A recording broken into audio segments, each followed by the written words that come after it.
우리 마음은 연약하고 또 우리가 세상 살아가기에는 너무 우리가 상처도 많이 받고 매이고 눌림이 많아서 우리는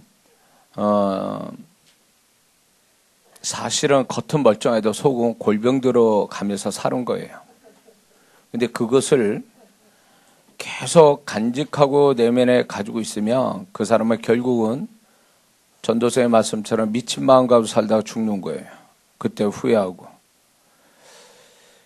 그런데 우리는 정말 은혜스럽게 하나님 앞에 우리가 우리의 심령을 토해낼 수 있다는 것은 또 그게 사람에게 말하는 게 아니라 하나님께 말할 때 그 하나님은 우리를 불쌍히 여겨서 우리가 내 심령을 토해낼 때마다 그분은 우리를 치유해 주시고 또 위로해 주시고 또 말씀해 주신 줄 믿습니다. 그래서 우리가 살 길은요, 그분 앞에 우리의 모든 걸 다 이렇게 토해내야 되는 거예요.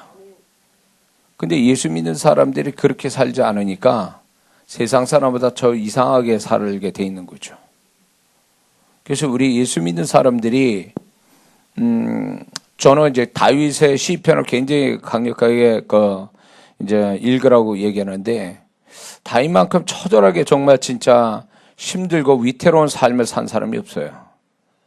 거의 뭐 전쟁에서 살아야 되고 또 젊어서는 어처구니없이 쫓겨다니는 삶이 되고 그런 상황 속에 놓여져서 비록 그 다윗이 이스라엘의 통합 왕이 됐지만 그 과정은 이루 말할 수 없죠. 그래서 시편이 없었다면 다윗은 이 사람은 사람인가 뭐 신인가 이렇게 할 정도로 굉장히 이 다윗은 모든 게 착착 이렇게 잘 맞아 돌아간 그리고 모든 걸 잘 감당하는 사람처럼 보이지만 시편을 보면 그렇지 않거든요. 근데 그 다윗이 될 수 있었던 또 하나님과 마음에 합해질 수 있는 비결은 시편에 있어요. 시편의 고백. 어쩌면 성령을 통해서 우리가 시편을 접하게 되면요, 그 다윗이 가지고 있는 처절한 마음을 우리에게 성령께서 전달해 주시거든요. 그러고 비하면 내가 겪고 있는 거는 그 아무것도 아닌 것처럼 느껴질 때가 있어요. 그러면서 우리가 위로받고 거기서 치료받아요. 실제로 제가 그렇게 경험했으니까요. 그래서 이 성경 66권에서 가장 하나님의 감성이 풍성하게 있는 곳은 시편이에요. 그래서 우리가 살아가는데 또 하나님을 섬기는 데 있어서 우리가 좀 더 하나님과 솔직한 어떤 그 교통을 가져오고 또 그런 걸 통해서 나를 토해내고 또 하나님의 것을 그 토해내는 것만큼 그분의 것을 우리한테 부어주거든요. 그분의 마음을. 그래서 다윗이 하나님과 마음을 합해질 수 있었던 거, 하나님과 마음이 하나가 될 수 있었던 것은 결국 다윗이 먼저 하나님 앞에 자기를 토해냈기 때문에 하나님께서 다윗의 마음에 그 마음을 부어주신 거예요. 그러니까 저절로 온 게 아니란 말이에요.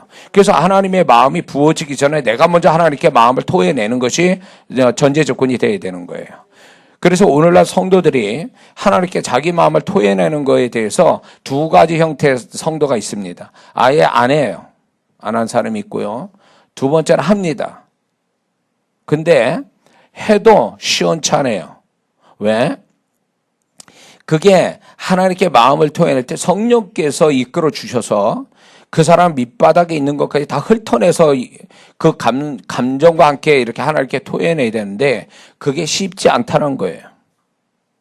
근데 이 다윗의 시편을 읽어보면 다윗의 영혼에 쥐어 짜가지고 그 밑바닥에 있는 거 다 긁어내서 말하거든요.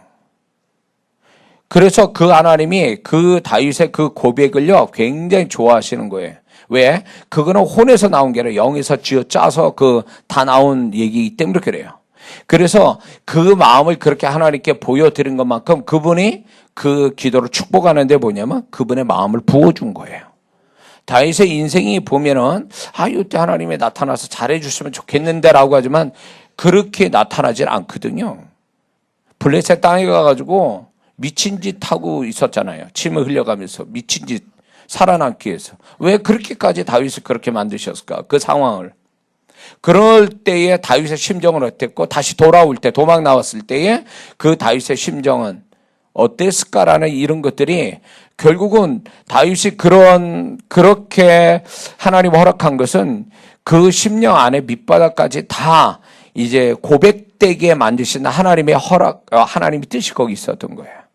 그래서 그 밑바닥까지 다 훑어내니까 하나님께서 그 다윗을 축복하기를 상황을 좋게 만든 게 아니라 먼저 그에게 하나님의 마음을 부어준 거예요. 그게 다윗의 축복이에요. 응? 그래서 우리는 자칫 잘못하면 다윗이 이스라엘 왕으로 되어가는 현실적 축복만을 생각하는데 절대 안 그래요. 다윗의 시편을 보면 그 다윗은 하나님 앞에 자기 마음을 토해냈는데 아주 정말 진짜 잘한 사람이거든요. 그것으로 인해서 하나님이 왕의 신분보다 더 귀한 걸 받았는데 그게 그분의 마음이에요.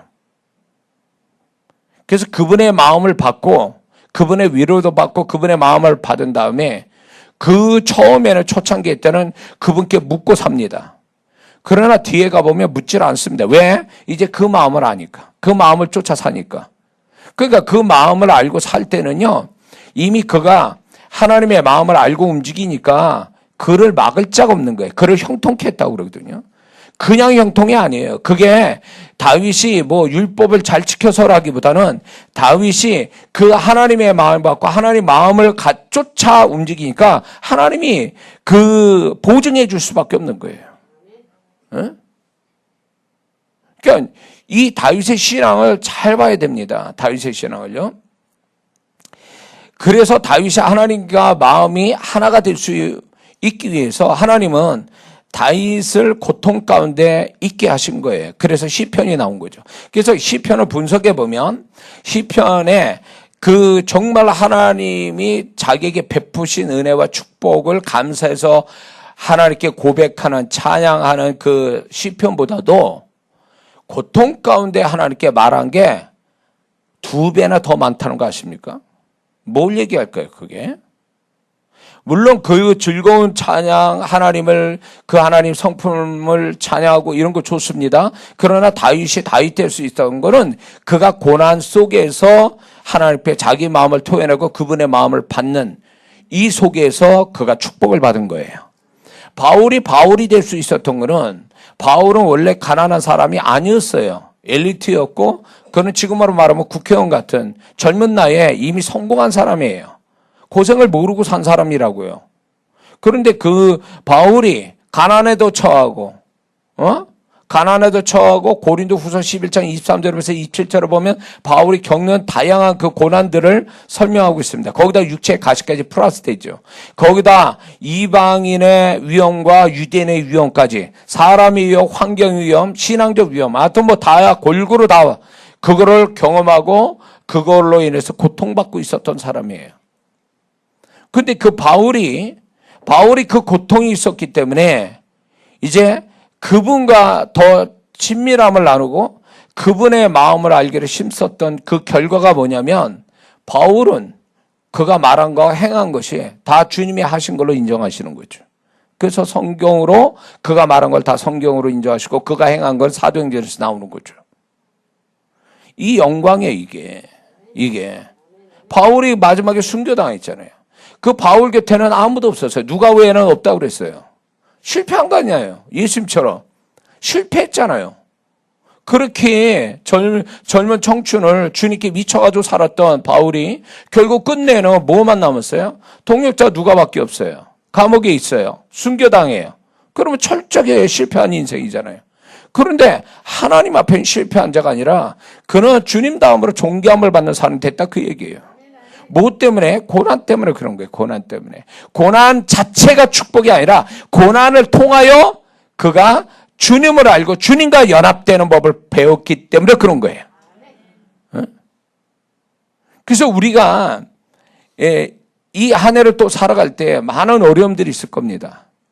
근데 그 어려움을 어려움으로만 그냥 생각하고 지나가게 된다면 그 사람은 그 어려움들이 결국 나를 더 주님 앞에 적나라하게 나를 드러내고 그 다음에 주님의 것을 공급받는 아주 중요한 어떤 매개체가 되는데도 불구하고 그거를 우리가 경험하지 못한다면 그 사람은 그 고난이 축복이 아니라 상처요, 쓰라린 기억으로만 남는다 그 얘기죠. 그렇게 돼서는 안 됩니다. 바울이 겪은 거, 다윗이 겪은 거 우리는 동일하지 않습니다. 그러나 우리 각자의 삶 속에 다윗과 바울 같은 고통스럽고 힘들고 눈물 나는 일은 얼마든지 있어요. 근데 그들과 우리가 다른 건 뭡니까? 그들은 그걸 가지고 주님을 교통하고 주님과 하나 연합되는 사람이 있지만 우리는 그걸 가지고 죄 짓고 또 고난 속에 죄 짓고 고난 때문에 또 주님을 떠나고 고난 때문에 고난 자체에 해결하려고 이리 뛰고 그러다가 이제 저리 뛰고 그러다가 마음에 상처로 남고 지치고 영혼은 지치고 이런 걸로 결론이 나는 것 차이밖에 없어요, 사실은. 그러니까 올해 우리가 살아갈 때 이런 태도로 살면요. 그거는 주님이 고난을 주신 뜻도 모르는 자요. 그 고난이 결국 그 사람한테 합력한 선을 이루는 게 아니라 그 사람한테 고약한 기억으로만 남게 된다는 거죠. 그래서 여기서 우리가 고난을 받으면 어떤 삶의 어떤 고통스러운 것보다 더 고통인 게 우리의 마음의 고통이거든요. 그 고통을 가지고 주님 앞에 자기 마음을 토해내는 시시로 무시로 그분한테 토해내야 그 사람의 마음 밑바닥에 100m라고 친다면 그 마음의 깊이가 100m로 친다면 그게 계속 하나님께 마음을 토해내는 훈련이 되어지면 그 100m까지 이르러요. 근데 우리가 마음을 토해내는 신앙이 아니다 보니까 그 사람의 마음의 깊이는 100m인데 늘상 하나님께 보여주는 마음은 10m밖에 못 보여요. 그러니까 본인도 알아. 마음이 굉장히 힘들다는 거예요. 그게 신앙이 뭔가 시원해야 되는데 뭔가 막 뻥 뚫려 느낌이 와야 되는데 그게 안 와요. 왜? 이게 그분에게 마음을 막 쏟는 그게 늘 습관처럼 그게 돼야 되는데 뭐 입술만 가지고 하고 행위만 가지고 그래버리니까 마음이 하나님께 깊이 그분과 깊은 마음에서 그분과의 소통이 안 이루어진다 그거예요. 뭐가 그렇게 만들었을까요? 좀 더 주님 앞에 자기의 밑바닥의 심령을 드러내는 이거를 안 하는 것도 있지만 세상 내가 살아가는데 현실적인 문제들이 내 마음을 항상 채우고 있으니까 그것들이 소위 말하면 내 심령의 자갈밭이요. 내 깊이 들어가지 못하게는 장애물로 딱 자리를 잡고 있는 거예요. 응? 그 자체가 그 마음의 고통을 준 자체가 주님과 더 가까이 가게 만드는 하나의 도구가 되어야 되는데 거꾸로 그것 때문에 주님께 더 마음을 드리거나 마음을 깊이 그분께 마음을 깊이 그 마음을 드리는 것이 안 돼버리는 거예요. 그러니까 마음의 불구자가 되는 거예요. 신앙에. 행위로는 그럴싸한데 마음은요 하나님께 드릴 수가 없어. 드리질 못해. 그분은 우리의 마음을 받기를 원하시는데. 다윗과 바울이 공통점이 뭔지 아세요? 그들이 행위로 아니라 그 심령 깊은 데서 주님을 늘 만나지고 있었다라는 거예요. 그리고 그들의 신앙이 행위의 신앙이 아니라 마음으로 그분과 교통하는 신앙이었기 때문에 다윗이 될 수 있었고 바울이 될 수 있었던 거예요. 오늘 왜 하나님은 다윗과 바울이 성경 전체로 보면요 굉장한 비중을 차지하거든요. 다윗과 바울이 특히 바울 같은 경우는 신약의 반을 차지해요. 그 서신서가요. 그건 뭘 얘기할까요? 우리가 그런 신앙대라고 주님께서 계시해 주는 거예요. 그런 신앙대라고. 근데 우리는 거꾸로 돌아가고 있어요. 주님이 우리에게 신앙의 본을 보이고 그 신앙을 가졌던 바울의 훌륭한 바울 그리스도인이 그걸 하나님이 보여주셨는데 우리 자꾸 구약으로 돌아가려고 그래. 구약으로. 자꾸. 구약은 이미 끝났는데 구약의 신앙은 불완전한 건데 자꾸 그쪽으로 다루고 그쪽으로 만족해하는 신앙이 되니까 주님과 소통이 잘 안 이루어지는 거죠. 그래서 올해 우리가 신앙을 좀 더 패턴을 바꿔야 돼요. 좀 더 우리가 그분에게 마음을 드리고 그분의 마음을 받는 것, 그래서 그분과 소통하는 것, 이걸 배워야 돼요. 이게 아주 이게 되면요 나머지는 저절로 다 되게 돼 있어요. 근데 이게 안 되니까 다 신앙이 안 되니까 그런 신앙이 안 되니까 삶도 뭔가 좀 껄쩍지근한 거예요. 뭔가 답이 없고 그 세상 사람처럼 살다가 마는 거죠. 그게. 그 습관적으로 교회 나오고 그래가지고 그게 신앙이라고 스스로 착각하고 있는 거죠. 주님과 더 깊은 교통을 이루지 못하고. 제가 이제 주님과 교통을 할 때요, 이렇게 제 밑바닥에 있는 것이 딱 그거를 말할 수 있는 내가 주님께 마음 드리는데 걸림돌이 없이 그냥 단순하게 깊은 마음을 가지고 짤막하게 그분께 고백을 해도요, 그분이 비례해서 그분의 마음을 깊은 걸 저한테 부어주신 걸 느껴요.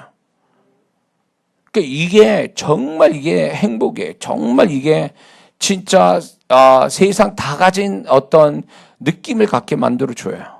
근데 어느 순간이가 내가 100m에서 내 심령 깊은 100m에서 끌어올려서 그분에게 마음을 드리는 게 잘 됐었는데 어느 순간부터 안 돼. 50m, 70m, 30m 것만 이렇게 건들고 드릴 때마다 내가 그 껄쩍지근한 마음의 뭐랄까 그 답답함이 있거든요. 그러면 그걸 찾아보면 내가 그걸 찾아보면 뭔가 혼적인 것들이 그분과의 소통에 중간에 딱 가로막고 있는 거예요.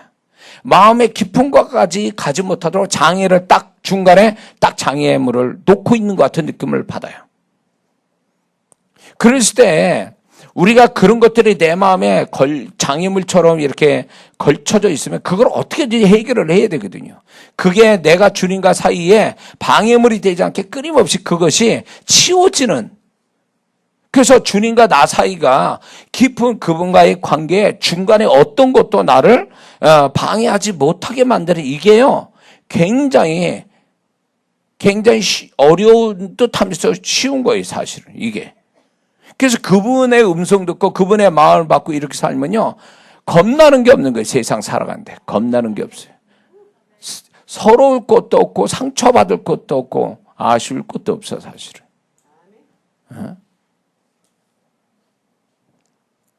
그래서 이제 그 신앙이 이제 어떤 간증하는 그분의 하나님, 그분의 주님이 아니라 나에게만 함께 하시고 나에게만 말씀하시고 나에게만 뭔가 좀 같이 계시는 그분을 누군가가 당신의 주님은 어떠십니까? 당신에게 주님은 어떻게 나타나십니까? 라고 물을 때 서슴없이 척척척척 얘기가 돼야 돼요. 이게 신앙이 돼요. 성경 몇 장, 그 성경 어느 정도 합니까? 이거 좋습니다. 성경 아는 거. 그러나 그거보다 더 귀한 건 뭐냐면 주님과 함께 사는 거를 언제든지 얘기할 수 있는 사람. 그게 진짜 신앙이거든요. 예? 다른 사람이 흉내내지 못한 나에게만 역사하시고 나에게만 나답게만 주관하 역사하시고 말씀하시는 그 주님 1대1로 그분과 1대1. 그래서 다 같이는 안 해요. 보편적 주님은 성경에서 배우지만 특별하신 주님 1대1의 주님은 그거는 개인적 사귐에서 그 주님을 발견하게 되는 거예요. 그러니까 남들이 흉내를 못 내요. 왜? 나에게 나타나신 주님은 나답게만 나타나시고 나에게 맞게 딱 나타나신 분이기 때문에 누구도 흉내 못 내고 주님이 나에게 이렇게 나타나고 계신다고 그럴 때에 다른 사람들이 그 주님을 또 배우는 거죠. 아, 저 사람한테 주님이 저렇게 나타나는구나. 그러면서 서로에게 은혜가 되고 또 서로에게 또 주님을 또 배우는 거죠. 그런 속에서.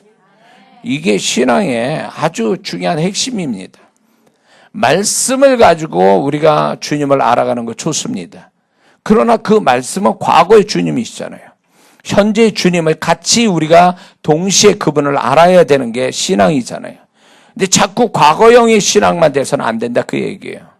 지금 우리는 몸을 갖고 지금 살고 있잖아요. 지금 현재에. 그러면 여기 같이 계시는 그분을 내가 경험하고 그분의 도움을 받고 그분의 음성을 들어야 되고 그분이 나에게만 하시는 일을 내가 알고 있어야 되는 거 아니냐 말이에요. 왜냐하면 나의 인생 속에 들어와서 나와 같이 살면서 그분이 원하시는 인생을 살도록 우리를 이끌어가는 것을 내가 알고 그분과 함께 동행하는 삶을 살려고 하는 거 아닙니까, 우리가? 네? 그래서 올 한 해는 무엇보다도 내 삶에 여러 가지 알아야 될 것도 있지만 올 한 해는 주님을 더 현재의 나와 함께 하신 주님을 더 많이 발견하고 더 많이 알아가는 저와 여러분이 되어야 될 줄 믿습니다. 자, 오늘 주시는 말씀 보겠습니다. 세 군데인데 시편 139편 3절, 시편 17편 3절, 잠언서 17편 7장 3절입니다. 우리 다 같이 읽습니다. 시작. 나의 모든 길과 내가 눕는 것을 살펴보셨으므로 나의 모든 행위를 잊게 하시오.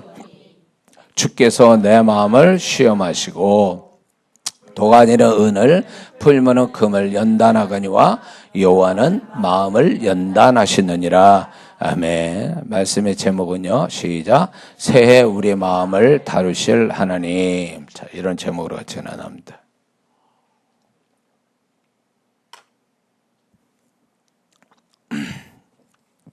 어떤 사람이 하나님 앞에 한 행위가 하나님께 인정을 받았다고 친다면 하나님이 단순히 행위만 가지고 인정을 하실까요?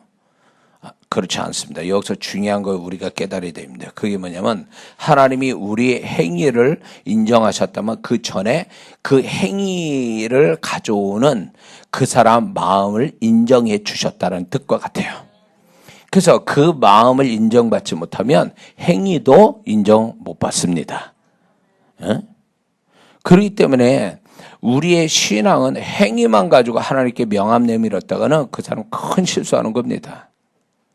자, 마태복음 7장에서도 길에서 선자 노릇하고 귀신 쫓고 병도 고쳤나이다. 그러나 주님은 모른다고 그랬어요. 왜? 불법을 행한 자들. 그들의 마음에 또 하나님과의 관계 속에서 잘못된 것을 행하고 있었고 잘못된 마음을 가졌고 마음의 동기가 잘못되어 있기 때문에 하나님이 인정을 안 하시는 거예요. 그 마음의 동기를 인정 안 하시니까 그의 행위도 인정을 못 받는 거예요. 우리는 행위만 그럴싸하게 가지면 내 마음이 어찌 되든 간에 그건 상관없는 것처럼 생각하지만 그건 큰 착각이에요. 자, 그렇다면 마태복음 23장의 바리새인들을 무섭게 책망하는데 그들의 행위를 가지고 책망하신 적은 없어요. 그들의 행위는 온전하지만 그들의 마음이 부패했다 그거예요. 그래서 그들의 마음이 부패하니까 그들의 행위도 인정을 못 받는 것뿐이에요. 온전해도 인정을 못 받아. 주님이 그들의 마음을 보시고 책망을 하셨다면 그들의 행위가 칭찬을 받을 만하냐 그 얘기예요. 그 사람 존재 자체의 마음이 부패해서 인정 못 하시는데 책망하시는데 그 행위가 온전하다 해서 그 행위가 정말 칭찬받을 만하겠냐? 아니라는 거예요. 아니라는 거예요. 그러니까 우리가 신앙생활 때 잘못 생각하는 게 뭐냐면 내 마음이 어떠하든 내가 어떤 마음 가지고 살든 간에 행위만 그럴싸하면 하나님이 다 인정하실 거라고 하는 이 자체가 주님으로부터 온 생각이 아니라는 거예요. 인간적인 우리 생각이지 주님의 생각이 아니에요. 그래서 이런 사람들은요, 행위를 그럴싸하게 가져도 축복은 안 와요. 그 행위를 안 가진 사람이나 그 행위를 가진 자는 축복을 못 받아. 왜? 그 행위를 가진 자가 마음이 하나님께 인정을 받지 못했다 그 얘기예요. 그 마음의 동기, 마음이 부패하고 마음의 동기가 불순하게 되면 그 행위가 인정을 못 받으니까 축복을 못 받는다는 거예요. 주님은 우리가 작은 사람한테, 작은 애한테, 어린아이한테 물을 줘도, 물 한 컵을 줘도 상을 주시는 하나님인데 근데 왜 내가 그보다 더한 일인데 상을 못 받을까요? 동기의 문제예요. 여기서 주님이 냉수 한 그릇 주는 것도 결탄고 상이, 냉수를 하나 준다라는 게 얕다 먹으라는 게 아니에요. 이때 당시 문화는요, 나그네에게 뭔가 이렇게 나그네가 요구할 때 그거를 마음을 다해서 하면 그게 나한테 축복으로 돌아온다는 그들 나름대로의 풍습이 있었던 거예요. 우리 한국 풍습과 비슷하죠? 그렇게 해서 나그네를 잘 대접하는 이게 마음을 다해서 다 대접하는 것이 그때의 풍습이었어요. 그래서 그 풍습을 가지고 얘기하신 거예요. 그래서 작은 어떤 어린애가 물 한 잔 주시겠습니까 할 때 그걸 기꺼이 즐겁게 정말로 도와줄 마음으로 줄 때에 상을 주겠다는 거지, 얕다 먹어라 이렇게 행위 자체 가지고 상을 주시겠다는 얘기가 아니에요. 그래서 마음이 빠진 행위를 가지고 우리가 하나님께 인정받는다는 건 그건 자기 생각이지 하나님의 생각이 절대로 아닙니다. 그래서 우리가 엄격하게 그분이 우리의 행위를 가지고 달아보실 때에 정말 그 마음과 함께 달아보실 때 과연 그 인정받을 행위가 얼마나 되겠냐는 거예요. 우리끼리는 아우 집사님 열심히 하시네요. 참 헌신 많이 합니다. 그러지만 주님 또 그렇게 보실까요? 행위만 가지고 그분이 판단하실까요? 안 그래요. 그분은 마음까지 달아보신다고요. 마음까지. 가인이 재물이 무슨 문제가 있어요. 농산물 잘 져가지고 그거 바치는데 그 재물이 뭔 죄가 있어요. 그 죄가. 그 농산물이. 그걸 왜 안 받으시냐고요. 그분이. 그 사람 마음이 그렇잖아요. 마음이 불순하잖아요. 잘못된 태도를 가지고 있었잖아요. 그러니까 하나님이 그 재물만 받으시는 게 아니라 재물과 재물을 바치는 그 사람 마음도 같이 받으신다는 걸 계시하고 있잖아요. 왜 우리는 그걸 알면서도 왜 우리는 그걸 안 하죠? 이거 부를 거라. 두 개 거. 자, 그래서 우리가 하나님을 우리식으로 해석하면 안 됩니다. 하나님은요, 봐주는 거 없으세요. 그분이 기준 딱 세우시고 원칙 세우면 그거대로 간단 말이에요. 근데 우리끼리는 서로 봐주는 거죠. 하나님도 이해하실 거야. 하나님도 다 이거를 계산하실 거야. 이런 식으로 생각을 해요. 그러니까 하나님이 세우신 원칙대로 가는 게 아니라 우리끼리 낮은 수준의 원칙 가지고 하나님도 이해하실 거야, 축복하실 거야, 이런 자체의 신앙이, 위험한 신앙이 교회 안에 숨어 있어요. 정확하게 하질 않아요. 하나님이 바라시는 정확성이 없고, 둘이 무응실, 그리고 그분이 원하지 않는 태도 가지고 하는 걸 가지고, 그걸 하나님께 잘했다고 서로 칭찬해주고, 그거 가지고 상 받을 거라고 계산하고 있는, 이게 잘못된 신앙이라는 거죠. 그래서, 우리의 행위가 하나님께 그 작은 행위라도 그게 인정받고 축복받으려면 그 이전에 그 마음으로부터 그 마음이 인정받아야 돼요. 그래서 그 마음에서 인정받지 못하면 행위도 인정받지 못하는 그 불상사 생기고 그게 손해나는 일을 우리가 스스로 하는 거니까 무엇을 주님 앞에 하든 간에 먼저 자기 마음을 들여다봐야 돼요. 이거를 이렇게 행위를 가질 만큼 내 마음을 들여다보시는 그분 앞에 꺼리낌이 없고 그분이 감동받을 마음을 가지고 있는가를 제일 먼저 살펴야 돼요. 네? 그리고 설사 목사님이 아니 다른 분들이 이거 해 주셨으면 좋겠습니다 말을 해서 한다고 할 때도 어쩔 수 없어서 하고 어쩔 수 없이 해요. 그러니까 억지로 하고 형식으로 하고 이런 태도로 하는 한 그 사람은 그 행위에 축복을 못 받습니다. 설령 그분들이 그렇게 부탁을 했어도 나는 내 마음을 살피시는 그분 앞에 작은 소재에 냉수 한 그릇 주는 것도 그 살피신 주님인데 내가 그분 앞에 내 마음에 전혀 부끄럽지 않고 꺼리낌이 없는 그분이 감동받을 마음을 딱 하고 그거를 하는 게 그게 지혜롭게 하는 신앙생활인 줄 믿습니다. 우리의 그 신앙의 그 결정체는 어디 있는 줄 아십니까? 우리 신앙의 결정체. 우리가 열심히 봉사하고 예배드리고 교회생활하는 그 신앙의 결정체는 결국 그 사람 마음 상태에서 결론 나는 거예요. 신앙의 그 종착역은 결국 그 사람 마음이에요. 그래서 그 마음의 상태가 그 사람의 실체고 그 사람의 수준이고 그게 하나님 앞에 판단받을 재료가 되는 거예요. 그래서 신앙은 그럴싸한데 마음 상태는 형편없어. 그 사람은 그 형편없는 마음이 그 사람 실체예요. 그 사람의 본래 모습이고 그게 그 사람의 신앙의 수준이에요. 기도 열심히 합니다. 체험 많이 했어요. 소용없어요. 그 마음이 악하고 거짓말 잘하고 그리고 타락된 마음 다 가지고 그게 그 사람 모습이에요. 하나님 볼 때는 그거로 보시지 그 사람의 행위로 보는 게 아니에요. 우리끼리는 모르잖아요. 그 사람 속에 뭐가 들어있는지. 그러니까 우리끼리는 마음으로 보는 게 아니라 행위로, 보여지는 행위로 판단하니까 불완전하고 잘못 판단할 수도 있는 거예요. 그러나 그분은 그걸로 보시는 게 아니라 그 마음을 보는 거예요. 네 신앙 그렇겠니? 그 신앙의 그 끝에는 그 마음 상태가 결정짓는 거니까 그 마음 상태가 모든 걸 얘기해 주니까 그걸 보시고 판단하시거든요. 그러니까 저도 참 두려운 거예요. 제가 많은 사람들 주님의 음성을 전달하고 주님의 능력, 주님의 축복을 전달하는 통로자로 살지만 제가 그렇게 한들 그렇게 제가 주님의 통로자로 쓰임받아도 내 마음이 앉아있는 여러분보다 못한 10년 가지고 있다. 끝난 거예요. 끝난 거예요. 이게 헛된 짓 하는 거예요, 저는. 그렇게 되면 하나님이 내 도무지 널 모르겠다. 이렇게 나오시는 거예요. 오히려 그게 아니라 마태복음 23장의 말씀처럼 야, 너 그따위 10년 가지고 여쭙게 했어? 이렇게 나오고 책망이 나오면 끝장난 거예요. 내가 여쭙고 뭐 정말 진짜 밤새서 사역한 게 아무 의미가 없어지는 거예요.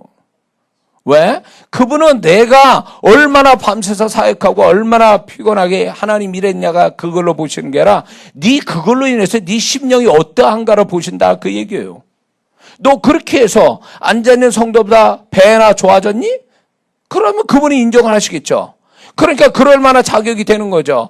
앉아있는 신령보다 더 좋아야 뭐 가르치고 뭔가 주님의 통로자가 되는데 내가 여러분의 심령만큼도 못 되고 내가 여기서 사역을 한다 그러면 이거는 소위 말하면 하나님 앞에 거짓말하고 있는 거예요.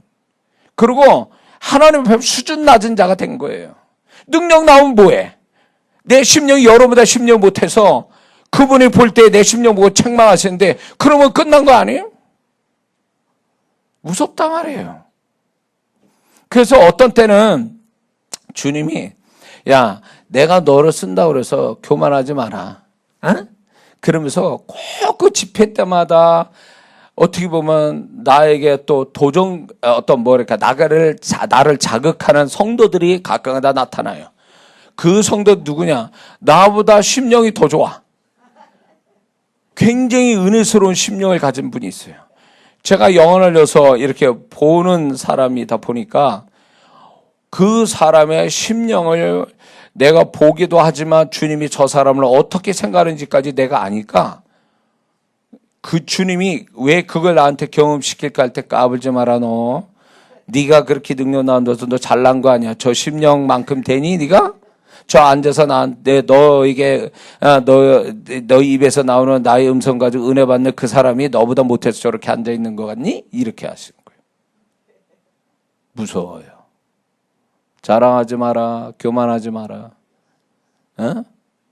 네 심령이 저 앉아 있는 심령보다 못하면 너는 이 자체가 넌 나한테 아무 의미가 없다. 바리새인이 율법을 그렇게 일반 유대인보다 그렇게 철저하게 율법을 지켰으면 그 심령도 일반 유대인보다 더 배나 좋아야 되는 거 아니에요? 근데 그들은 그걸 숨겼거든요. 그러니까 일반 유대인들 못 본 거예요. 그거를. 행동만 보고 그들을 판단하니까 존경하는 우리 바리새인님 이렇게 생각했던 거죠. 그러나 그 주님은 적나라하게 심령을 다 꿰뚫어보고 말씀하잖아요. 그러니까 그 마태복음 13장 보면 누구겠어요? 지금 그 바리새인이 신앙사 오래 하고 능력 나오고 사역자 된 그 사람들을 유독 그렇게 말씀하시는 거 아니냐 말이에요. 제가 사역자들을 가르치지만 그 사역자들인데 적나라하게 다 얘기하거든요. 소위 한가락 하는 분들이 이렇게 저 앞에 오면요. 참 진짜 저러다가 저 양반 저러다가 죽을 것 같다. 주님 앞에서 책망 받다가 죽을 것 같다는 생각 들어요. 그 조금 나오는 능력 가지고 그게 무슨 대수라고 그거를 뭐가 된 것처럼 하나님 앞에 아주 스페셜한 사람으로 스스로 생각하고 은혜 받는 사람들 우습게 여기고 반말 찍찍하고 성령 시키지도 않은 일을 막 해버리고 그러다가 나중에 어떻게 주님의 판단을 받으려고 저 모양이냐 그 얘기요. 심령을 다 보시는 그분 앞에서 그 심령으로 인정받고 그 심령으로 정말로 존경받고 그 심령으로 축복받아야 될 그 사람들이 오히려 심령은 감춰두고 겉으로 나오는 신앙의 기술적인 테크닉, 어떤 체험, 능력 이런 거 가지고 만약에 성도들을 상대할 때 성도들은 인정하겠죠. 그러나 그분은 인정하지 않아요. 너는 위선자야. 너는 거짓말장이야. 어떻게 감당하려고 그래요, 나중에. 그러니까 저희가 이렇게 사역을 한 15년, 16년째 하고 있지만, 아니죠, 17년째 하는구나, 지금. 정말 내가 주님 앞에 정직했는가? 그 사역만큼 성도들이 나를 바라보는 것만큼 내 심령은 그 정도 수준으로 돼 있는가? 이런 걸 보면요, 미치겠어요, 저도 막. 잠을 못 자요. 막. 어떤 때는 주님이 야, 너 그 수준이 안 됐어. 넌 성도들이 너를 바라보는 그 수준만큼도 아직 안 되라 할 때 막 그게 느껴오면요. 막 정말 너무 힘들어요, 마음이. 이 집회고 뭐고 아무것도 하고 싶지 않아요. 그냥 막 혼자 그냥 어디 처박혀서 그냥 이렇게 수도사처럼 살고 싶은 마음이 하나 가득해, 사실은. 끊임없이 그분은 야, 너 그 10년 가지고 안 돼. 더 해야 돼. 너 더 올려야 돼. 더. 너 아직도 나한테 부끄러운 마음이 있잖아, 그거. 와, 그분은 너무 디테일하게 보세요, 저를. 그러니까 그게 얼마나 힘든지 몰라요. 얼마나 힘든지 몰라요. 그러니까 주님은요, 내가 어떤 사역을 하잖아요. 그러면 수고했다, 잘했다, 내일 해줘서 이렇게 말할 때마다 울컥울컥해요. 근데 그렇게 말씀을 나오실 때 보면요, 내가 정말 그분 보시기에 정말 기뻐하는 그 10년 가지고 할 때 그 음성이 들리지, 내가 그렇지 못한 10년 딱 가지면 그 말씀조차도 안 들려요. 그게 뭘 얘기하겠어요? 야, 너는 열심히 했지만 내가 볼 때 그 10년은 함량 미달이야.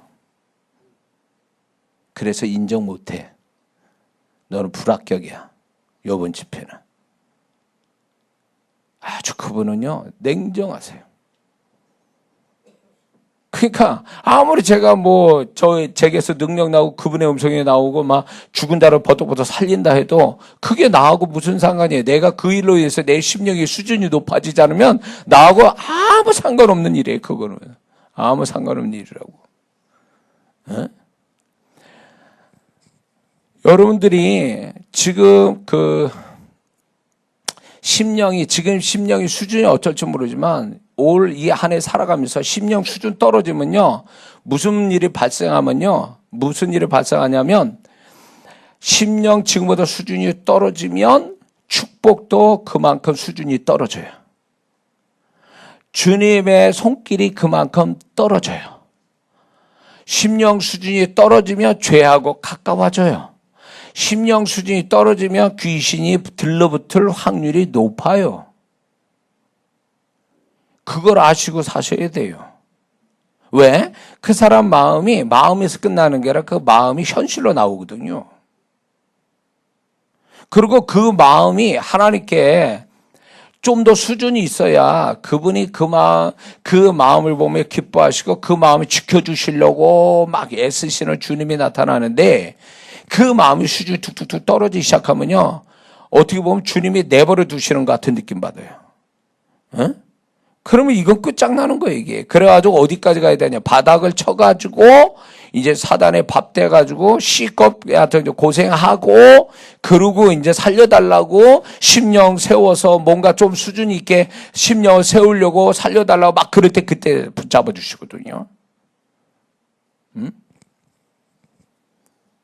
올해 우리가 한 가지 결단해야 될 게 뭐냐면, 내가 지금 가진 이 심령의 이 수준을 절대로 이 안에 12월 31일까지 수준을 절대 떨어뜨리지 않겠다. 마음의 수준을 더 높이겠다. 이 결단하고 이 한 해를 살아야 될 줄 믿습니다. 하나님은 내 심령의 수준을 보시고 쟤를 축복해 줄까 말까, 이걸 결정하신다는 거예요. 행위 보고 하시는 게 아니고. 그래서 우리의 심령의 수준이 높아질수록 그분은 기뻐하시고 그분의 손길이 풍성하고 축복의 수준도 올라가게 돼 있어요. 그리고 심령의 수준이 높아질수록 그분의 새 일은 점점 나타나게 돼 있어요.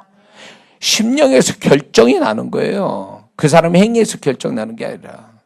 그래서 우리가 그분의 심령으로 그분을 인정받기 위해서 매사의 모든 게 다 마음을 담아서 하는 훈련이 있어야 돼요. 1,000원짜리, 10,000원짜리 헌금에도 거기다 20,000원짜리, 100,000원짜리 심령을 담아서 드리는 훈련이 돼야 된다는 거예요. 찬송 하나 불러도 그 찬송에 하나님이 감동받으실 만한 마음을 담아서 찬송을 하라고요. 그러면 어떤 일이 벌어진 줄 아세요? 찬송 찬양 부를 때 참 희한한 경험은 제가요. 제가 그 마음을 담아서 찬양 찬송을 딱 부르니까 어느 한 단어에 한 가사에 확 심령이 뒤집어져요. 그리고 그 한 단어에 한 가사에 주님의 음성이 딱 들어와요. 그 찬양하는 가운데서도. 이게 내가 마음을 그렇게 마음의 수준을 높여서 찬양하니까 그분이 그 찬양 속에서 나한테 말씀하시고 그 찬양을 통해서 나의 마음을 다루어 주시는 걸 경험한다 그거예요.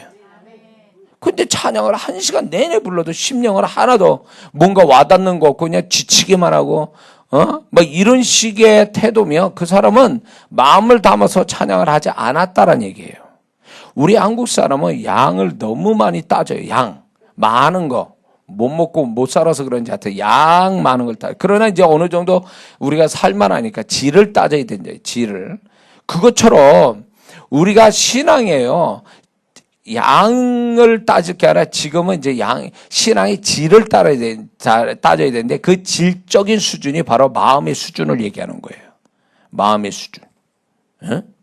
근데 우리는 마음을 담아서 하는 게 없어. 그냥 아예 없는 건 아닌데 아예 습관이야. 그냥 마음 없이 하는 거. 기술적으로 하고 몸이 그냥 몸만 있는 거 몸만. 그러니까 그분은 마음을 받기를 원하는데 마음 없이 몸뚱이만 와 있으니까 구약의 재물과 다를 바가 없어요. 구약에 짐승 와서 그 짐승 가지고 잡아가지고 제사 드린 거 아니에요. 그게 하나님이 일시적으로 허락된 하나님의 교통의 어떤 매개체잖아요. 짐승이라는 게. 그 짐승이라는 그 살덩어리, 그 짐승의 살덩어리 가지고 하나님 봤을 때 정말 그게 하나님 받고 싶은 게 아니잖아요. 일시적으로 하나님과 우리 사이를 이제 하나님이 교통하기 위해서 일시적으로 허락된 제사법이잖아요.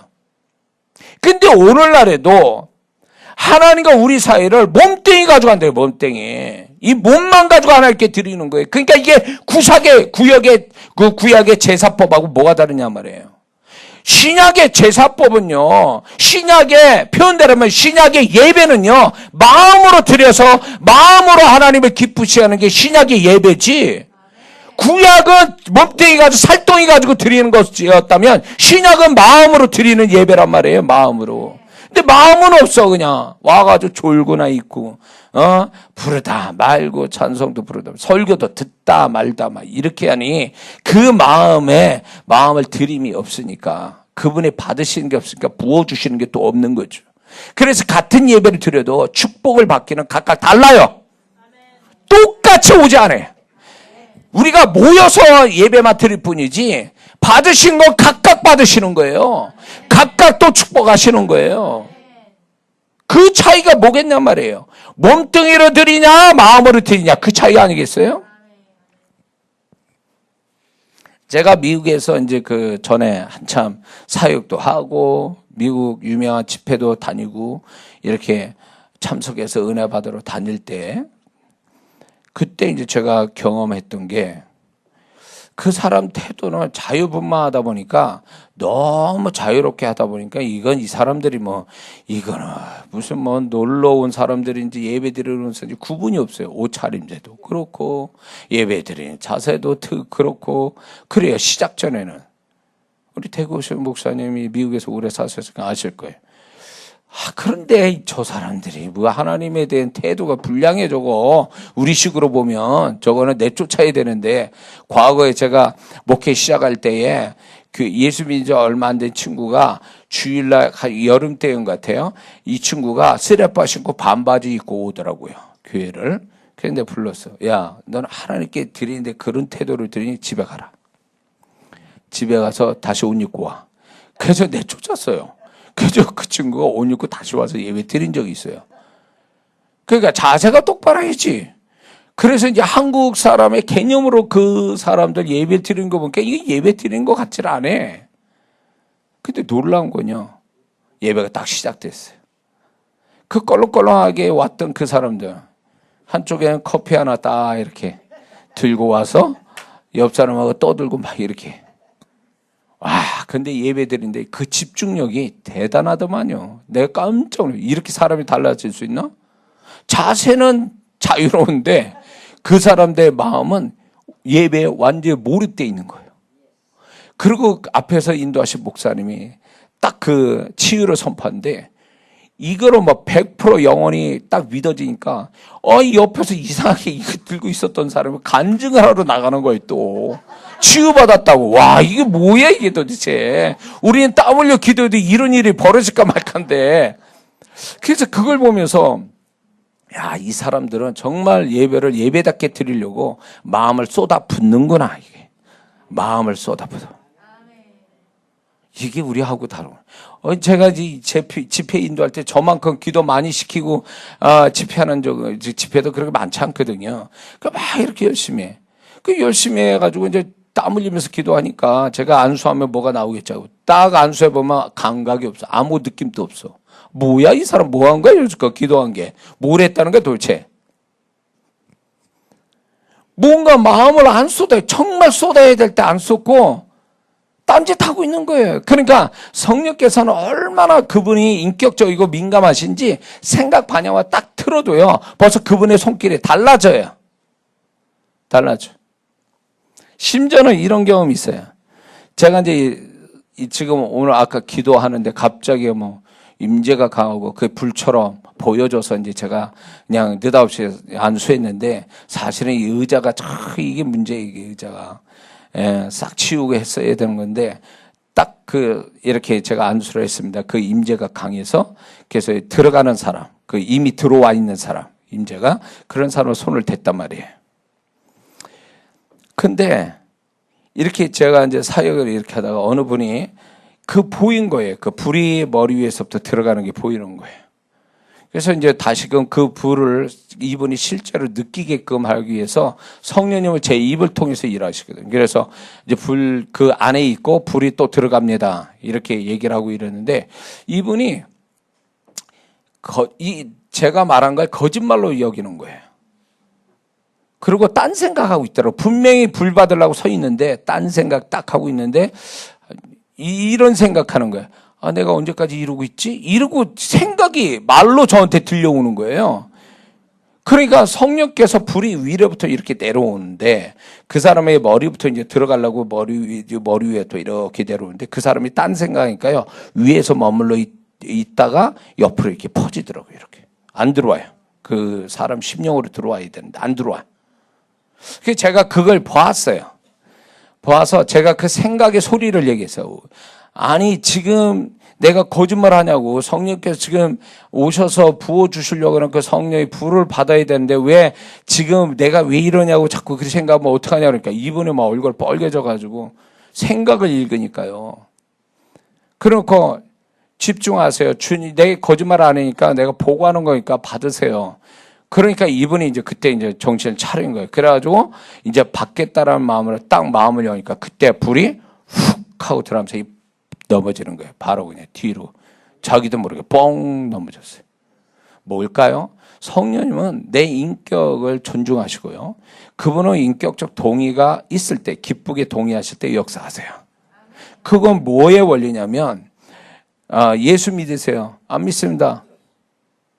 그러면 그 사람은 어떻게 예수 믿어요?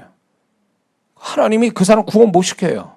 그런 분이에요. 어떻게 보면 인격적이다라는 게 꼭 하나님의 진 모습처럼 나타나요. 그 사람이 강한 것처럼 보여요. 그런데 그게 하나님의 인격이에요. 자기가 싫다면 어쩔 수 없어요.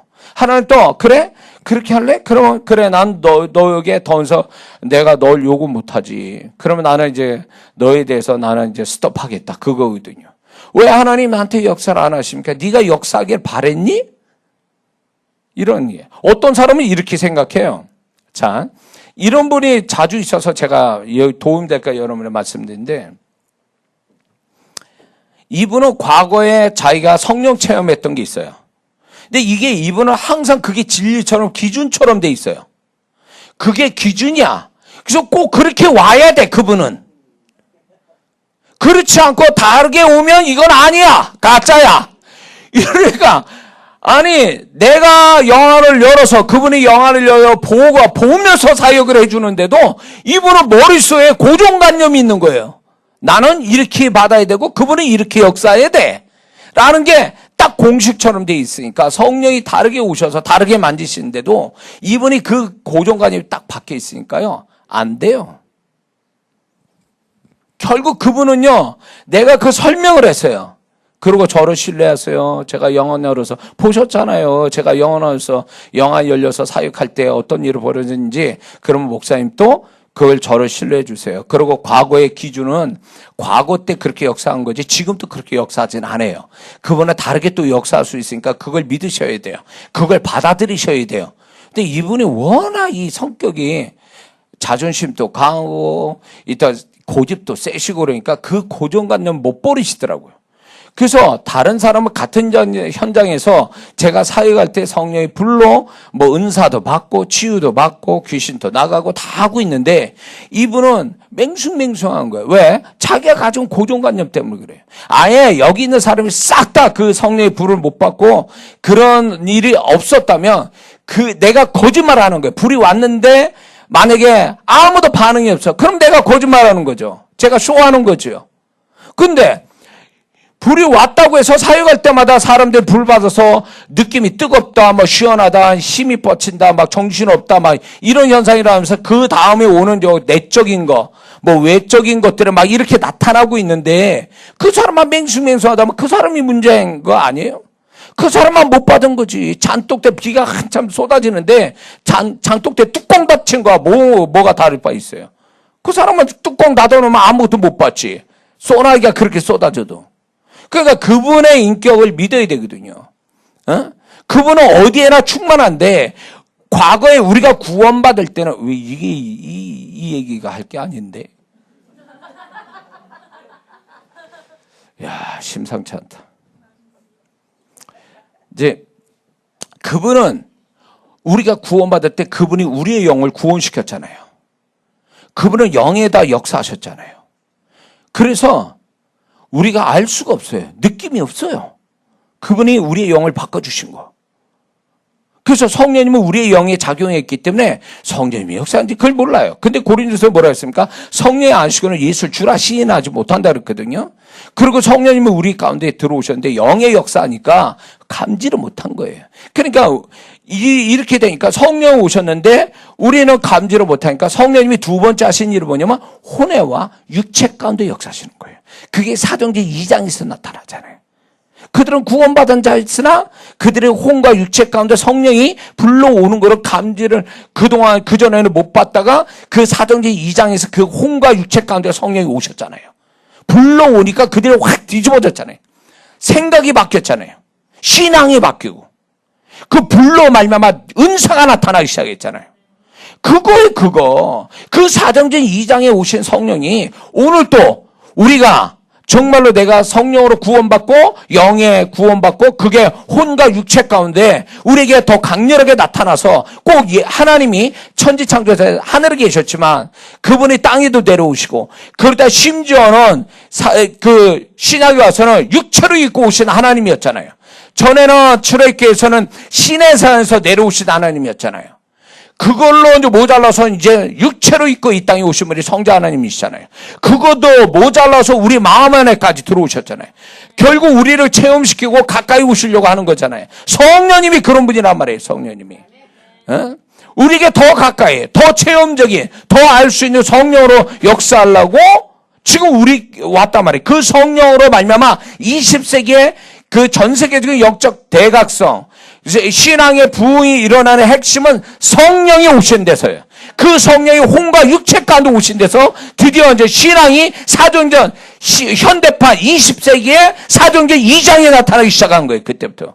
그때 사도행전 2장의 방언으로 시작한 것이 20세기의 방언을 통해서 세계가 대각성이 운동이 일어났잖아요.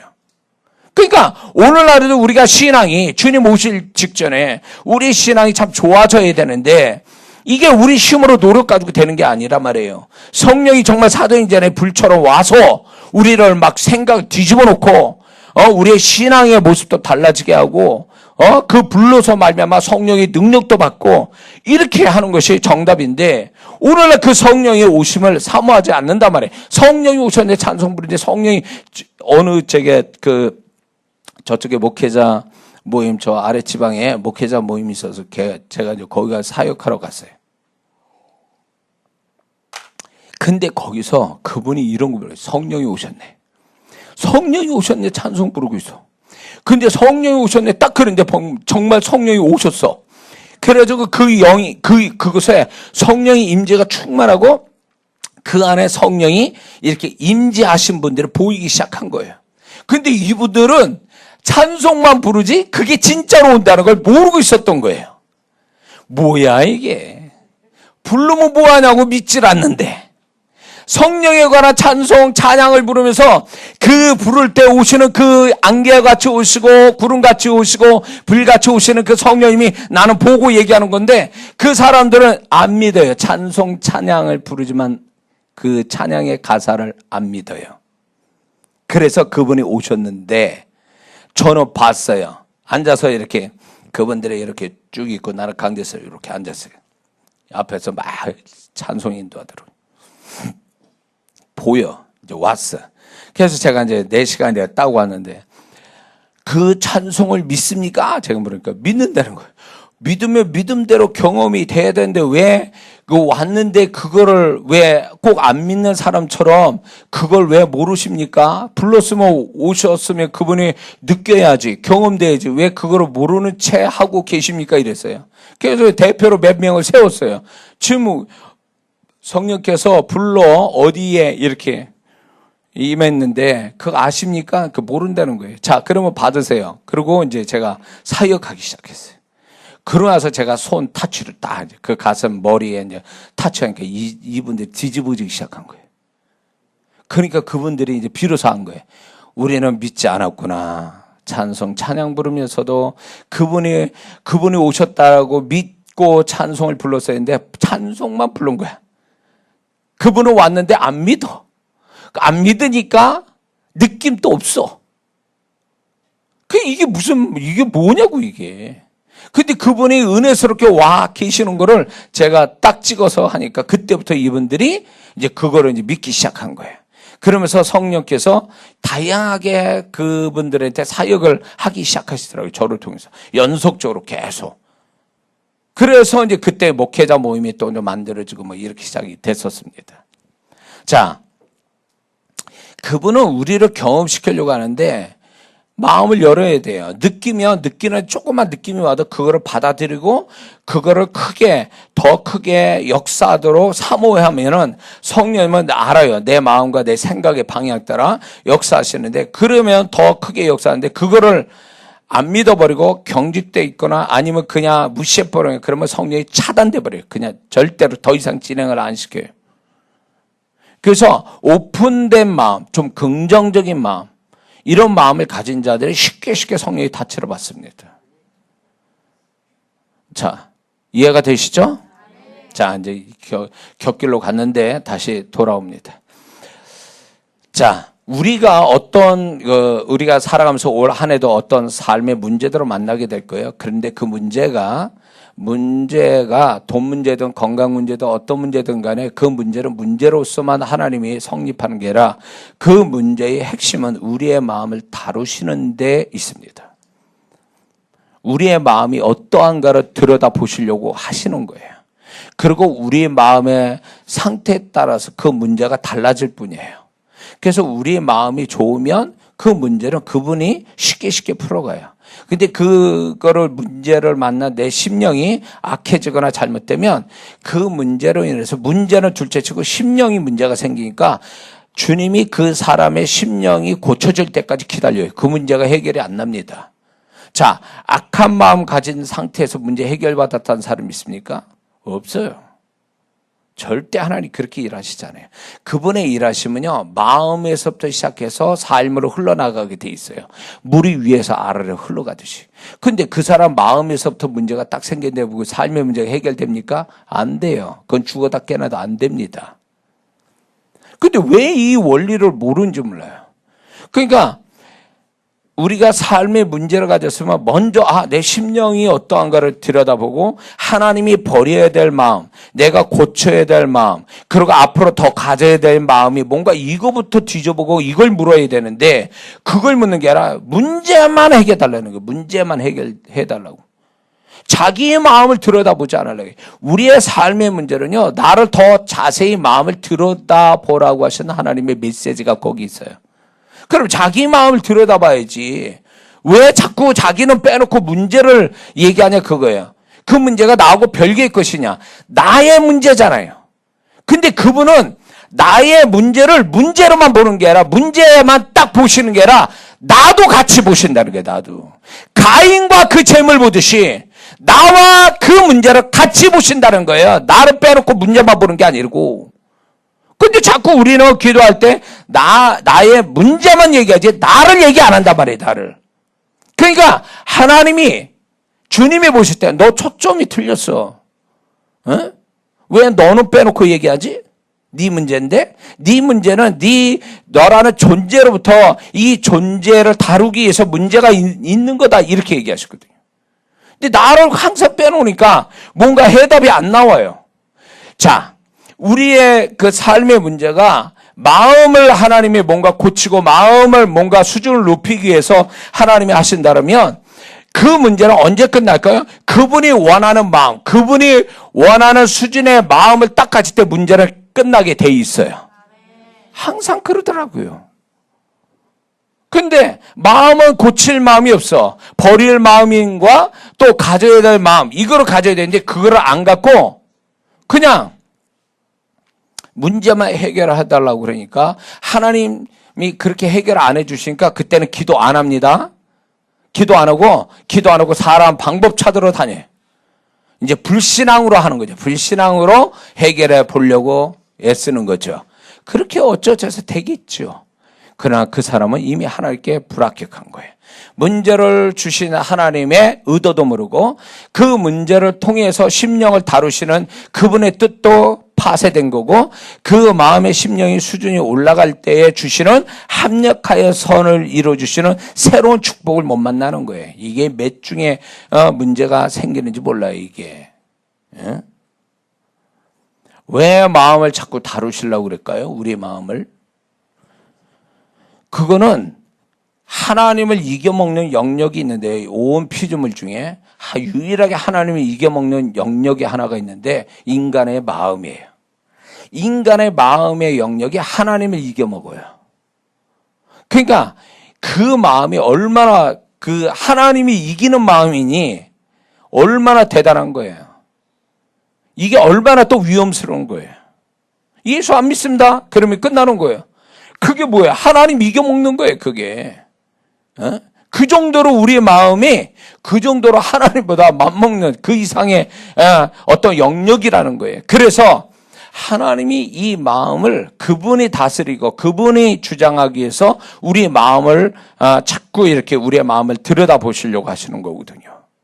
그리고 그 마음이 결국은 하나님이 우리를 결정적으로 판단하시는 기준이 바로 마음이에요. 우리의 마음.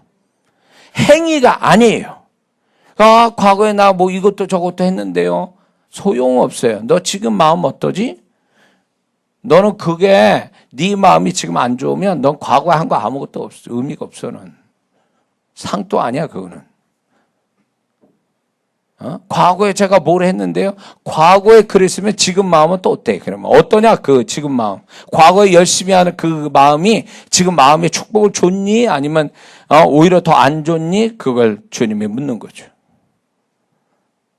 자꾸 하나님은 우리 마음을 결정적 기준으로 삼는데 왜 우리는 자꾸 그걸 보는 게 아니라 왜 자꾸 행위를 가지고 하나님께 딤이냐 그거예요.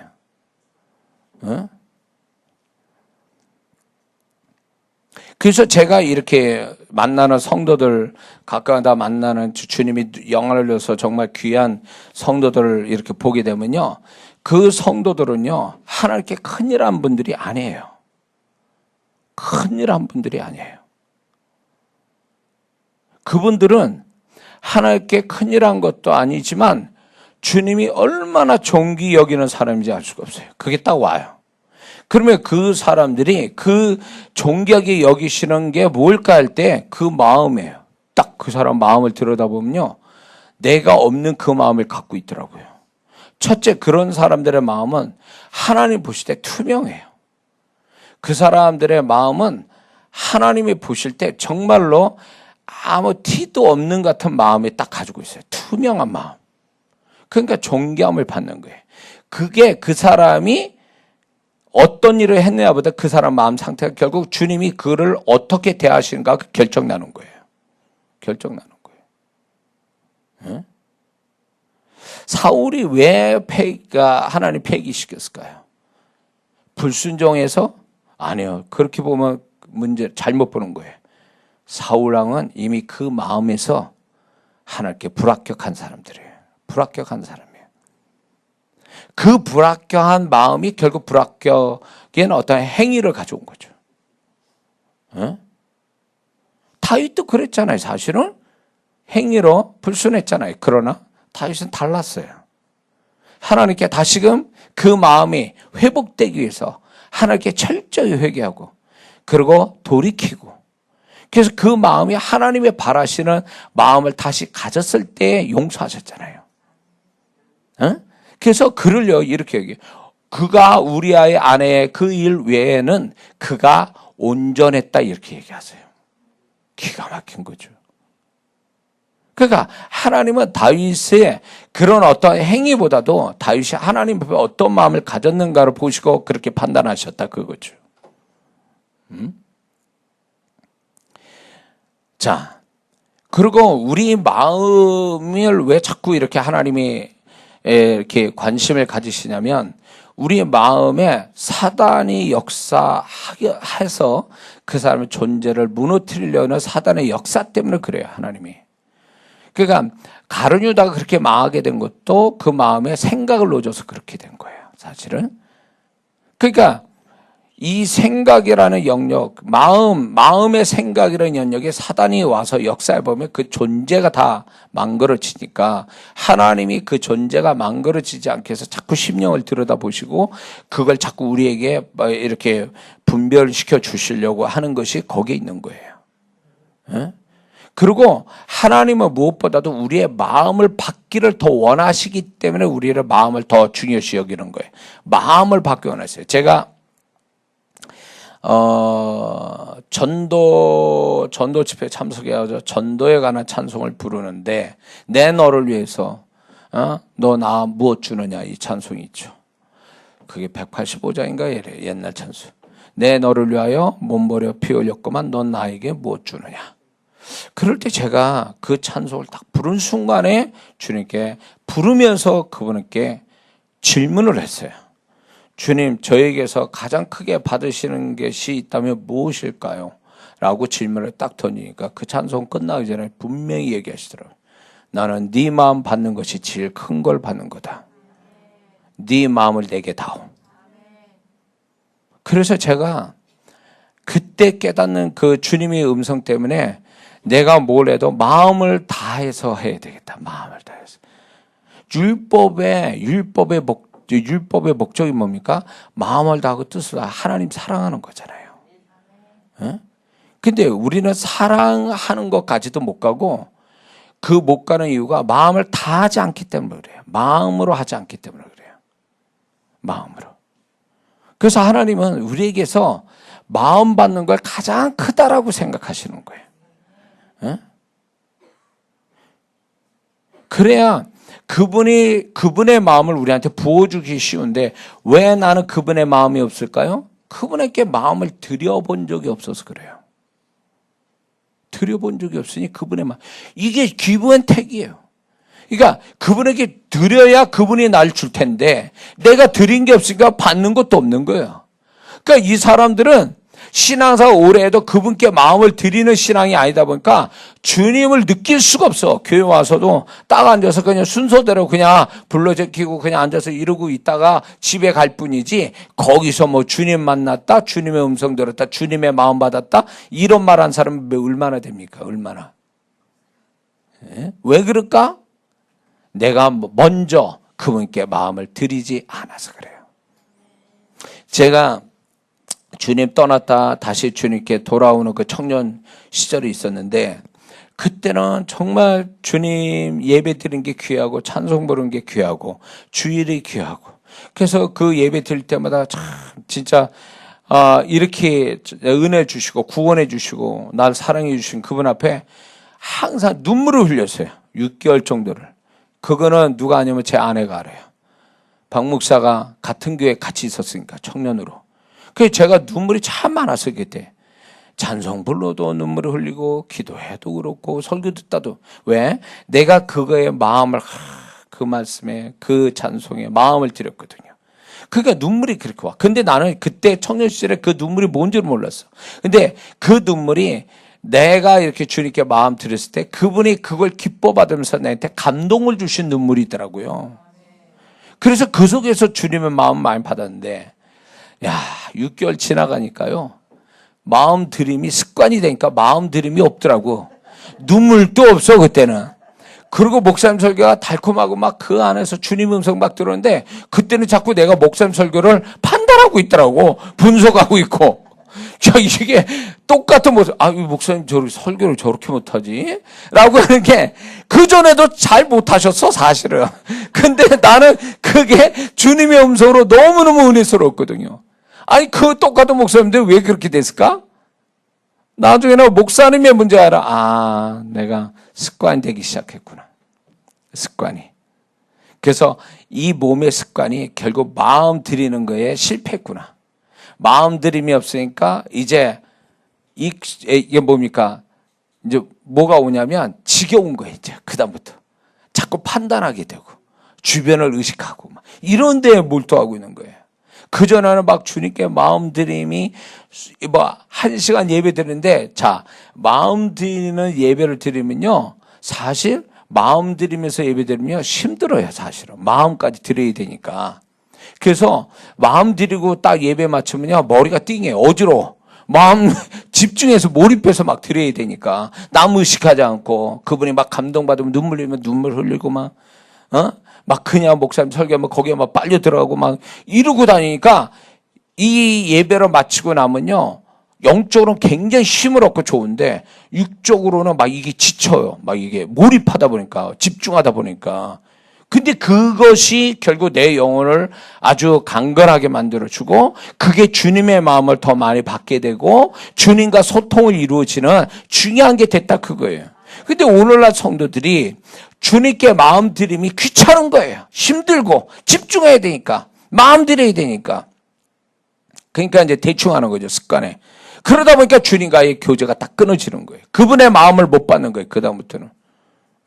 감격이 없어, 감동이 없어. 그렇게 이게, 하나님은 마음을 드리는 것으로 이제 모든 게 이제 그분과 소통이 시작되는 건데, 마음 드림이 없으니까 이거는 예배가 언제, 제가 이제 주보에다 그렇게 썼어요. 마음 드릴 때부터 예배가 시작됩니다. 그래서 어떤 사람은 예배 시작 1시간 전부터 마음 드림이 시작돼가지고 그 사람은 그때부터 예배가 시작된 거예요, 사실은. 주일날. 어떤 사람은 축도할 때쯤 마음 드려, 그때. 실컷 딴짓하고 있다가. 그러면 축도할 때 그 사람 예배가 시작된 거야. 예배 시작했다, 예배 끝났다. 그렇게 되는 거죠. 그러니까 예배는 11시가 보통 11시에 되는데 11시 예배는 드립니다. 근데 예배 드리는 시간은 각각 다 달라요. 드리는 시간이. 그게 뭐냐? 마음 드림이 시작되면 그때부터 예배가 시작이거든요. 어떤 사람은 찬송부를 다 하다가 목사님 설교 시작하면 또 졸고 있거나 딴 생각에 예배가 중단이 된 거야. 중단이. 그러다 축도할 때쯤 되면 이제 예배가 다시 시작되는 거지. 끝날 때가 됐으니까. 이 무슨 예배야 이게. 예배가 왜 잘라먹냐고 또.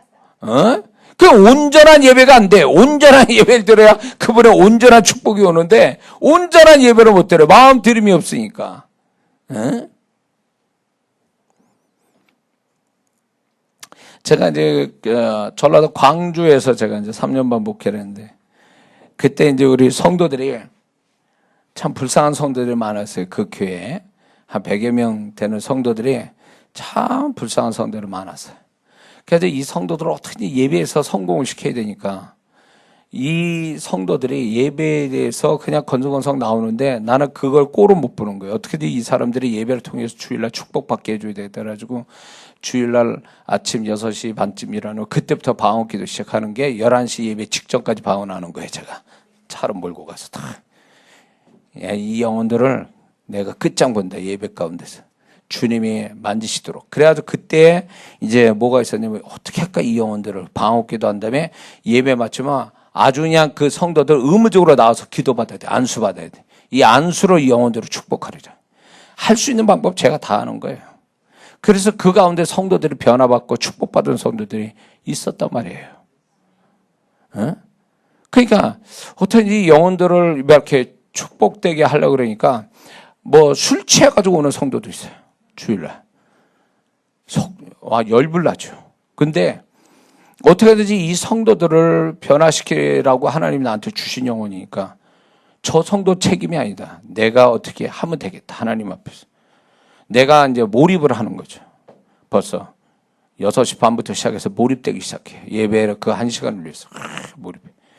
그러고 나서 그 영혼들이 중독이 끊어지고 그리고 그 영혼들이 예배를 돕고 제 집회 때 스텝으로 쓰임받고 그리고 예배를 삐딱하게 앉아요. 또 이게 똑바로 안 앉고 그러니까 나는 눈에 가시오. 그리고 옆 사람은 왜 이렇게 떠들어 또.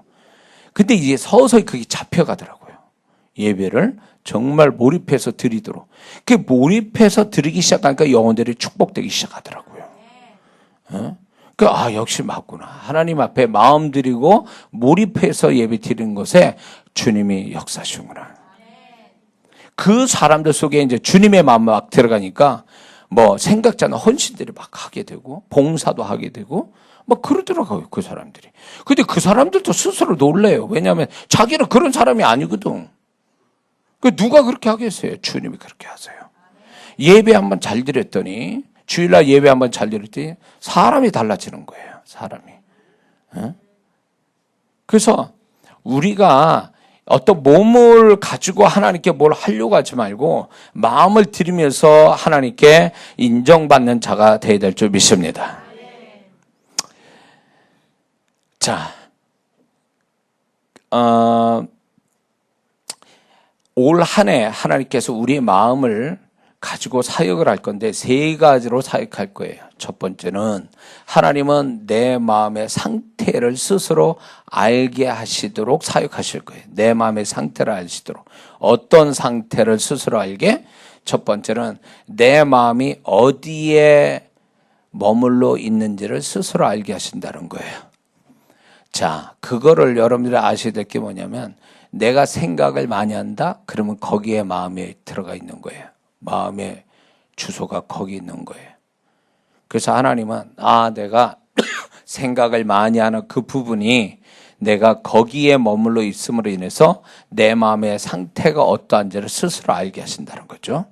두 번째는 자기 마음을 믿는 것이 얼마나 미련한 것인가를 스스로 알게 하실 거예요.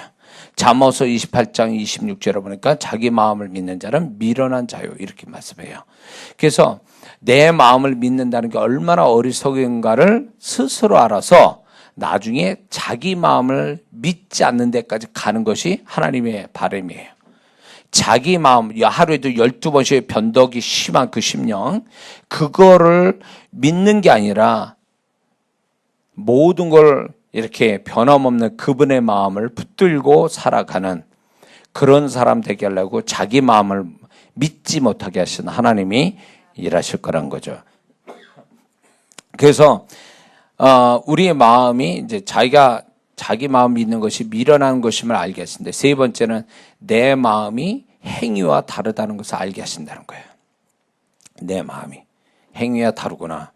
또 네 번째는 고난을 통해서 내 마음의 수준을 스스로 알게 합니다. 평상시엔 잘하는 것 같아요.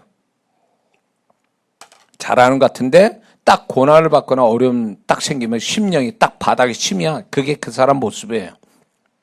평상시에 누구나 다 좋은 마음 같죠. 그러나 진짜 그 사람 마음이 어느 정도 마음 상태를 가지고 있는가. 나는 어떤 마음에 정말 내가 하나님께 인정받을 마음을 정말 가지고 있는가를 보면 고난받거나 어려울 때 딱 보면 그 사람 심령이 나오거든요. 그 사람이 그 심령 상태가 그 사람의 수준이에요. 좋은 상태에서 좋은 마음 갖는 게 누구는 못해. 근데 진짜 신앙이 좋은 사람은요, 고난을 받아도 그 마음의 심령이 다운되지 않고 기복이 없는 그 모습이 신앙생활 잘한 사람의 모습입니다. 근데 이게 조금만 좋을 때는 막 좋아요. 근데 조금만 문제 생기면 벌써 이 사람은 지옥 가 있는 사람처럼 마음에 막 이렇게 막 시커멓고 막 그냥 어둡고 매이고 막 이런다면 그 사람은 아직도 마음이 어린 거예요. 어리고 그 마음의 수준 가지고는 고난을 이길 수가 없어요. 그래서 그 사람이 그 마음이 수준이 높아질 때까지는 하나님의 축복, 문제를 유보시키는 경향이 있다는 거 잊지 말아야 됩니다.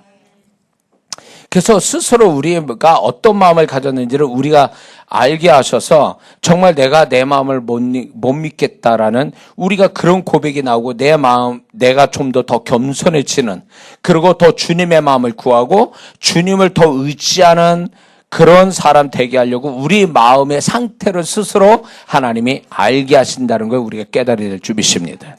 나는 사람들을 볼 때 그럴싸한 사람의 겉모습을, 그러나 그 우리의 마음의 상태는 사람이 몰라요, 내 마음을.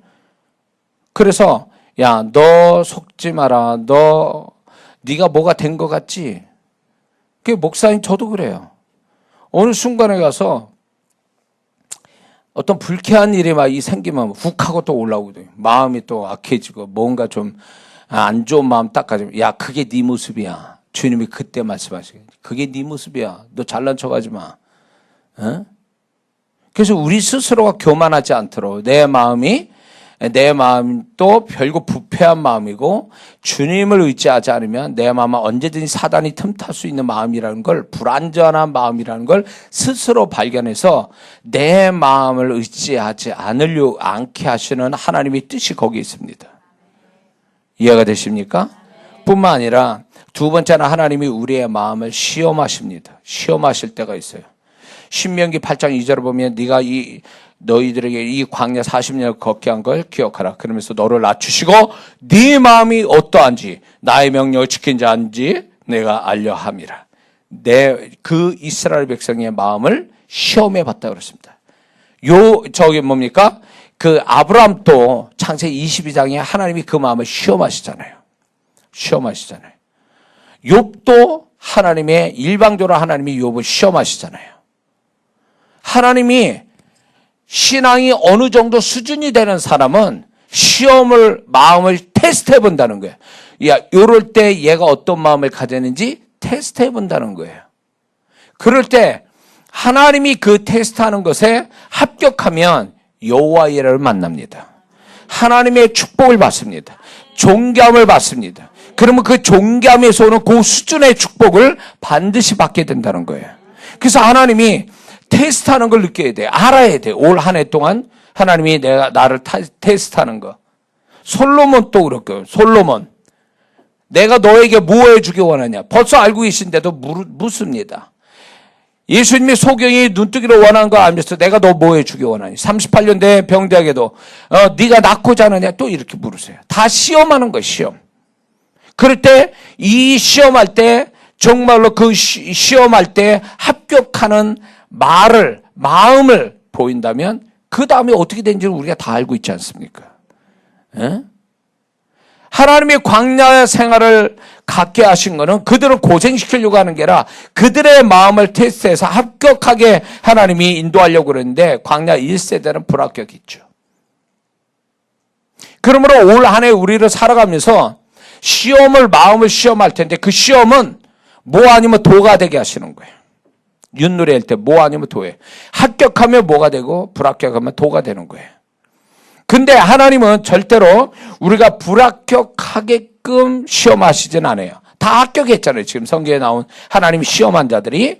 그러므로 신앙이 어린 사람한테는 테스트를 안 해요. 초등학생한테 미적분 시험 냅니까? 안 내요. 그 수준에 맞게 테스트하는 것 같이 하나님이 우리의 마음을 테스트할 때 그 수준에 맞게 테스트하세요. 그럴 때 여러분들이 이 테스트는요, 하나님의 마음은 뭐냐면 제발 좀 합격해라. 내가 너한테 축복 줄 게 있는데 제발 이 테스트에 합격하라. 그럴 때 마음으로 하나님께 테스트에서 합격하면 하나님이 그 테스트한 끝에서 준비하신 축복을 만나게 합니다. 그래서 영적으로 강박이 있는 주님과 좀 사귐이 있는 사람은요, 이거 테스트 하시구나, 이거. 물질 테스트, 사람 테스트, 일의 테스트 다 있어요.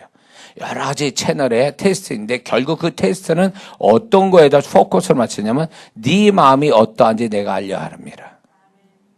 어?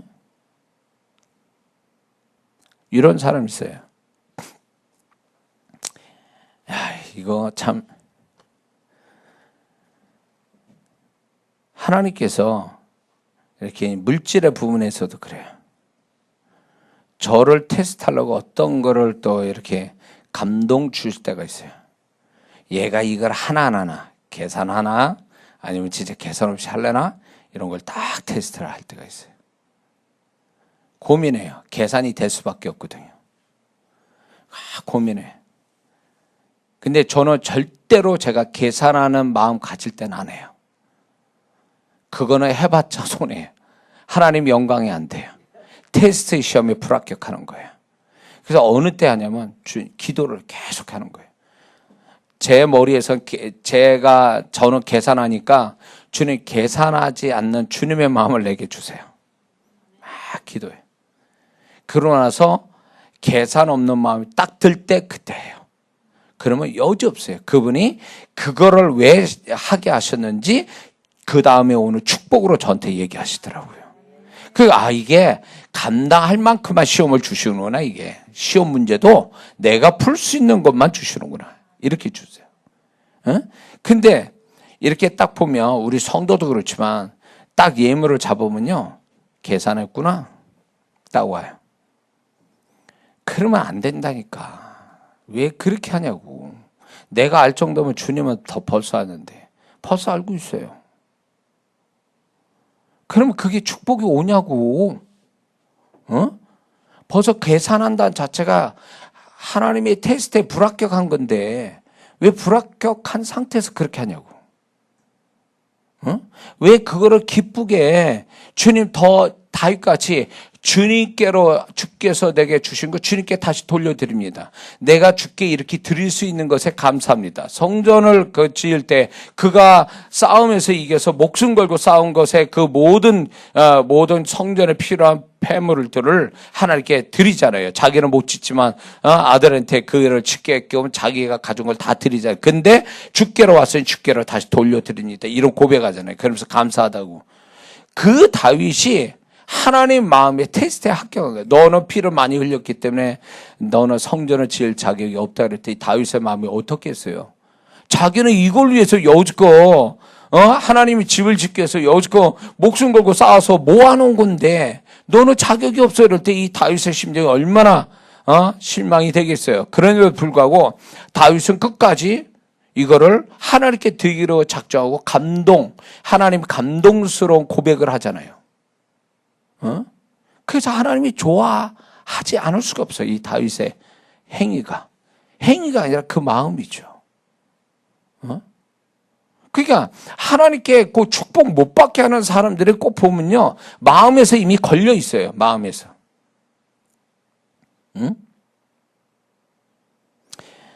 그래서 여러분들이 뭘 물질을 하든 몸을 드리든 시간을 드리든 간에 여러분들이 하나님이 기뻐할 마음을 드리면서 한다면 그건 축복이지만 계산하고 형식으로 억지로 의무로 한다면 이미 그 테스트에 불합격한 거예요.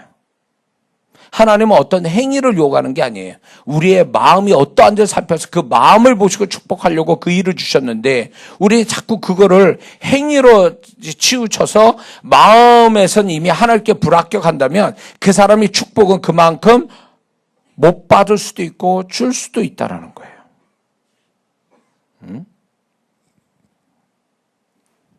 자, 그러므로 우리가 하나님 앞에 우리 마음을 어떤 식이든 오래 테스트할 만한 신앙이 된 사람은 테스트할 건데 딱 감잡아야 돼요. 야, 이거 하나님이 테스트하는구나. 딱 그러면 억지로 형식으로 계산을 하지 말고 딱 하나님 기뻐할 마음을 가질 때까지 기다려 그 마음을 가지고 시도하면 틀림없이 그것으로 인해서 축복을 받게 될 줄 믿습니다. 과거에 제가 학교 다닐 때 저 나이쯤 되는 분들은 알 거예요. 저희는 시험 보면 보리타작 시간이 있어요. 일명 보리타작. 그래가지고 선생님마다 과목마다 커트라인이 다 달랐어요. 다 달랐어요. 근데 그 가장 아주 악랄한 선생님이 수학 선생님이었는데 이 양반이 너무 터무니없어. 시골 학교에 수학 문제를 동경대 수학 문제를 가지고 시험을 내니 우리 학교에서 제일 공부 잘한다는 그 아이도 25점, 20점이야. 근데 이 사람이 커트라인 얼마 잡냐? 50점 이하는 각오해라는 거예요. 그러면 뭐 50점에 뭐 2점에 한 대씩 뭐 이러면요. 강목을 들고 들어오거든요, 항상. 그러면 뭐 불나는 거야, 아마. 그러면 8과목 했다. 8과목에 다 선생님이 커트라인 있는데 그 밑으로 가면 뭐 보리타작이에요. 보리타작이. 근데 이제 그 점수 이상으로 되는 사람은 맞지도 않지만 또 선생님, 좋은 선생님은 또 선물을 조그맣게 가져와서 주고 그랬어요. 한쪽은 잘 봐서 선물 받고 한쪽은 들이다 맞아가지고 막 계속 몇 시간마다 계속 맞는 거예요. 계속 맞는 게 일이에요, 그냥. 그래가지고 이 교복에다 두꺼운 옷을 입고 덜 맞으려고 그렇게 했던 시절이 생각납니다. 예. 자, 하나님은요 절대로 동경대 문제를 가지고 우리한테 시험을 주시진 않아요. 그분은 참 무식했어요, 정말. 수준에 맞게 줘야지. 서울대학교 문제를 줘도 못 푸는데 그렇게 했는데 주님은 그렇게 무지막지한 분은 아니에요. 우리의 수준에 맞게 시험을 주실 줄 믿습니다. 눈치채게끔 또 주실 줄 믿습니다. 그때 딱 눈치를 봐. 주님이 시험하시구나. 안 속습니다. 나는 합격할 겁니다. 딱 그런 마음으로 하시면 여지없어요. 사람은 어찌하면 몰라도 하나님은 반드시 그 보상을 주실 줄 믿습니다. 자, 그렇다면 이제 세 번째는 하나님이 올해 우리의 마음을 이제 사역하시는데 세 번째는 내 삶을 통해서 내 마음을 연단하십니다. 연단하신다. 연단하시는데 왜 연단하실까? 풀무는 금을, 도가니 은을 연단하니까 여호와께서 마음을 연단하시는데 왜 연단하실까요? 우리 마음이 가장 중요하고 그 마음의 축복을 받아야 우리가 삶의 축복받는데 마음의 축복을 가지고 해서 이제 하나님께서 연단할 수밖에 없어요. 제가 대장장에 이제 칼 가느냐고 저희 집에 칼을 가르려고 칼 가는 집이 별로 없더라고요. 그래서 이제 어떤 명인이라는 안성의 명인이라는 칼 가는 그러니까 대장장의 명인이라는 분을 거기까지 찾아갔네요, 제가. 가지고 이제 그걸 봤어요. 풀무 이렇게. 이제 여러분들이 TV에도 많이 봤을 거예요. 계속 강철을 계속 뜨거운 불, 찬물, 뜨거운 불, 찬물 이래가지고 계속 두드리잖아요. 그러면 계속 떨어져 나가죠. 철이 떨어져 약한 거는 다 이제 떨어져 나갑니다. 그리고 나중에서 굉장히 강한 이제 칼이 만들어지죠. 도구가 만들어집니다. 이게 하나님이 우리도 그렇게 하신다는 거예요.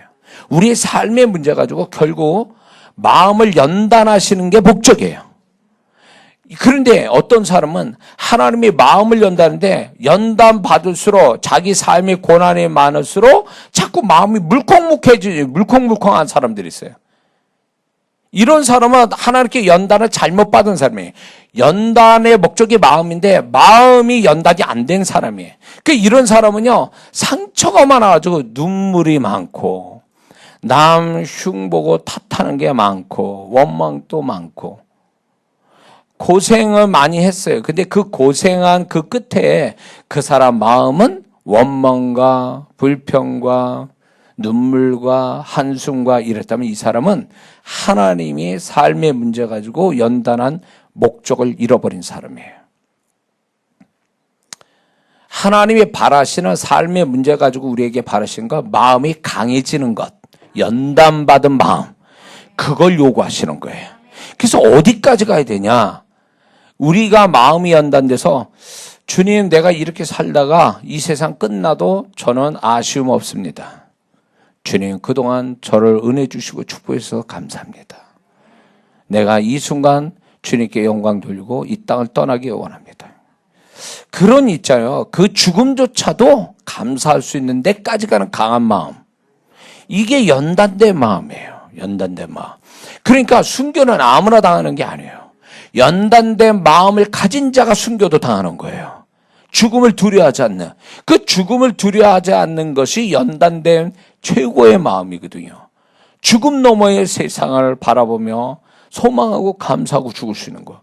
그게 연단된 마음에서 오는 거죠. 근데 이거 뭐 조그만 문제 생겨도 부들부들 떨고 힘들어하고 막 다 죽을 것 같지만 연단이 안 된 거죠. 그러니까 이런 사람이 결국 그러면 하나님이 봐주냐? 절대 안 그래요. 하나님은 그런 분 아니에요. 너 힘드니? 그래 기다려. 조금만 너 그냥 편한 데서 있어. 그런 분이 아니라는 거예요. 그분은 우리가 예수 그리스도처럼 되기 위해서 우리의 마음을 그분처럼 기꺼이 하나님 뜻이면 십자가에서 죽을 수 있는 그런 연단된 마음을 갖도록 계속 그 사람을 그게 두들기는 거예요. 그 맨날 하나님 나 죽습니다. 나 힘들어요. 뭐 진짜 그거 통하지 않습니다. 주님 앞에 통하지 않아요. 차라리 그때에 주님이 이렇게 다뤄줘서 저는 감사하고 난 믿음으로 내가 승리할 겁니다. 이렇게 해야 그게 주님이 그 마음을 연단해 주시는 그분이 정말 기뻐할 텐데 계속 죽는 소리하고 징징대고 환경 탓하고 사람 탓하고 맨날 주변 사람 피곤하게 만들고 아주 멀은 거예요. 그건 한참 연단받아야 돼요. 그건 한참 연단받아야 돼요. 연단을 많이 받으면 받을수록 사람이 말이 없어져. 연단을 많이 받아가지고. 근데 연단을 덜 받은 사람은 말이 많아, 그냥 말이 많아. 그래서 하나님께서 연단을 아주 받아서 이제 주님 죽으라면 죽겠습니다. 딱 이렇게 나올 때 이제 연단 끝이야. 이제 그 사람이 마음이 그 정도로 강해졌으니까 주님이 하시고 싶은 대로 하셔야죠. 그냥 다 감당할 수 있습니다. 이렇게 되면 그 사람 연단 끝. 마음의 연단이 끝난 거야 이제. 그냥 삶의 연단도 끝나는 거지 뭐. 할렐루야. 그 요동침이 없어. 아이고 주님이 다 알아서 하시고 막 사람의 환경에 나 잡아봐라 나 죽나 내가. 그러면서 이렇게 막 주님이 여기 계시고 주님이 하란 대로 나 할 거야. 막 이렇게 돼야 이제 이게 연단이 된 마음이죠. 할렐루야. 그래서 연단을 할 때 풀무로 금을 도가내는 은을 연단하는데 그 뜨거운 불에 찬물에 왔다 갔다 하는 것은 결국 불순물을 제거하기 위함이거든요. 그러므로 연단하시는 목적은 우리 마음 안에 불순물을 제거시키는 거예요. 그래서 투명한 마음 갖는 거. 그래서 이 옛날에는 그 대장장에서 일하신 분이 그때 당시에 대장장이가 거울이 없을 때 이게 정말 순수한 철이다. 순수한 뭐 어떤 물건 이렇게 제 자재다라고 그러면 어떤 식으로 하냐면 그 물이 그러니까 쇠를 녹인 그 물이 불순물이 없어지고 하는 사람이 그 사람이 자기 얼굴에 거기에 비춰질 때 그거를 끝낸다고 그래요. 그 작업을. 그러니까 이게 불순물이 계속 나오는 한 티가 있고 있으면요. 계속 더 불을 높인다라고 그래요. 그래서 하나님이 우리에게서 바라시는 거 강하고 담대한 마음도 그게 목적으로 하지만 연단의 또 하나의 목적은요. 투명한 마음, 그분 앞에 정결한 마음 갖기 위해서 연단하시는 거예요. 보실 때 흠이 없는 그 마음, 이중적 마음이 없고 어두움이 없는 투명한 마음, 그거 주시기 위해서 연단하시는 거예요. 그래서 연단을 제대로 잘 받은 사람 보면 하나님 앞에 단순해요. 가리는 게 없어요. 투명해요. 순전해요. 이게 연단 잘 받은 자의 모습인 줄 믿습니다. 또한 연단을 하시는 이유는 우리가 하나님께 더 그 마음이 투명해서 하나님께 더 가까이 가게 하시기 위해서 우리의 마음을 연단하시는 겁니다. 그리고 결국 그것이 하나님을 사랑하게 만드는 그것이 되게 하기 위해서 우리의 마음을 연단하신 줄 믿습니다. 그리고 연단된 마음이 말씀도 잘 받아요. 말씀을 잘 받아서 소화도 잘 시키고 말씀이 심령 안에서 열매를 맺습니다. 이 심령에 불순물이 많은 사람은 아무리 주님이 와서 얘기해도요, 그 말씀이 심령에서 열매를 못 맺어요. 왜? 불순물이 너무 많아가지고. 꼭 뭐가 아니라 돌짝박 같은 심령, 가시덤불 같은 심령, 이렇게 되고 마는 거죠. 예? 그래서 하나님이 우리 마음을 연단해서 말씀이 들어가서 얼마든지 열매 맺게 하기 위한 심령 되게 만드시기 위해서 이 마음을 연단하신 줄 믿습니다.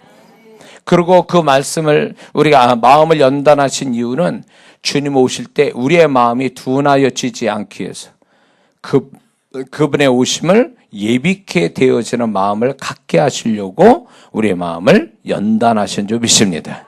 그리고 더 나아가서 예수 그리스도의 형상이 완전히 드러나게 하시기 위해서 마음을 연단하신 줄 믿습니다.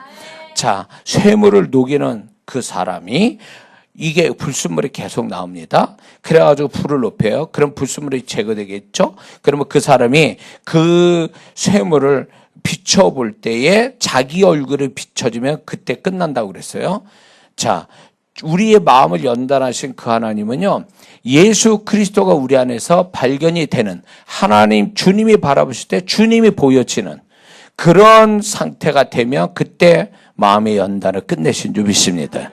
그래서 연단을 통해서 우리 안에 주님이 더 선명하게 드러나는 것, 그게 연단의 축복인 줄 믿습니다. 제가 이제 마음의 연단을 받는 최초의 시작은 군대였어요. 군대에서 군대 생활 남자들은 다 알지만 자기 성질대로 했다간 난리 나죠. 군대에서. 저도 군대 생활할 때 참 그 공군 편하게 하려고 이제 공군 간데 공군이 그게 하나님이 저를 연단하시려고 그런지 편하지 않았어요.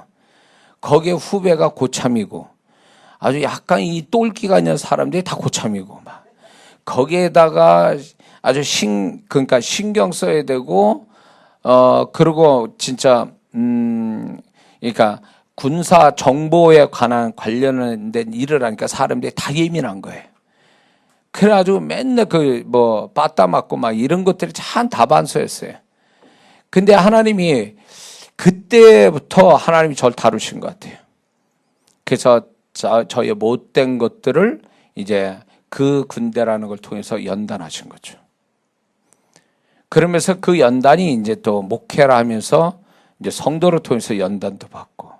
근데 아주 은혜스러운 연단은 제가 영혼을 살리기 위해서 전도자로서 교회 바깥에 나가서 이제 길거리에서 복음 전하고 외치고 전도할 때 그때 하나님이 저의 마음을 깨트리셨어요. 저의 어떤 내면에 이제 그나마 남아있는 것들을 다 부시더라고요. 예. 그래서 그 전도 현장에서 제가 변화를 받았거든요. 전도 현장에서 주님의 음성을 더 선명하게 또 들었고, 그래서 제가 거기서 변화를 받은 사람인데, 어떻게 되든 간에 여러분들이 어떤 문제로 연단을 받든 간에 결국 그 연단의 목적은 그 마음에 있다는 걸 잊지 말아야 됩니다. 마음이 하나님이 연단되어져서 온 그 마음의 상태를 하나님께 보여드려 그분의 기쁨이 된다면 마음의 연단을 잘 받은 자의 그걸 통하여 하나님이 예비하신 축복이 있는 줄 믿습니다. 그러므로 올해 여러분들이 올해 마음을 연단하실 때 하나님이 수준을 낮추지 마세요. 연단하실 때 그분이 연단되어지는 마음을 더 수준 높이면 그 사람은 그 마음의 수준이 결국 축복의 수준이 되고 주님의 그 마음에서 나타나는 수준이 될 줄을 믿습니다. 그러기 위해서 우리가 반드시 알아야 될 게 있습니다. 마음에 절대로 잘못된 걸 쌓아두지 마세요. 그러면 마음이 불량해지거든요. 그래서 마음에 잘못된 거 있으면 바로바로 그거를 소멸시켜야 될 줄 믿습니다. 뿐만 아니라 주님과 늘 교통하는 마음이 돼야 돼. 그래야 빈틈이 생기지 않습니다. 그리고 그 마음을 지켜주신 줄 믿습니다. 그리고 마음이 축복이 되려면 방언기도가 필수예요. 왜? 방언기도하면 영이 건강해지거든요. 영이 건강해지면 그 사람 혼을 건강하게 만들어요. 그러기 위해서 방언기도는 필수예요. 그래서 방언기도 많이 한 사람이 혼적으로 마음이 환경에 영향받아서 불량해지는 그 마음을요, 방언기도 함으로써 영이 그 마음을 붙잡아주고 보호해줘서 환경으로 오는 그 어려운 것들을 다 이겨낼 수 있는 마음을 갖게 하고 또 거기로부터 오는 부정적을 지켜주는 게 방언기도의 축복인 줄 믿습니다. 그러므로 올 한 해 하나님 앞에 마음을 하나님께서 우리 마음을 살필 때 내가 그 마음으로 인정받고 또 칭찬받고 또 수준을 높여서 그분으로부터 내가 작은 걸 하더라도 그 마음의 수준이 높아서 그걸 크게 보시고 크게 축복하시는 그런 일들이 올해 있기를 주의 이름으로 축원합니다.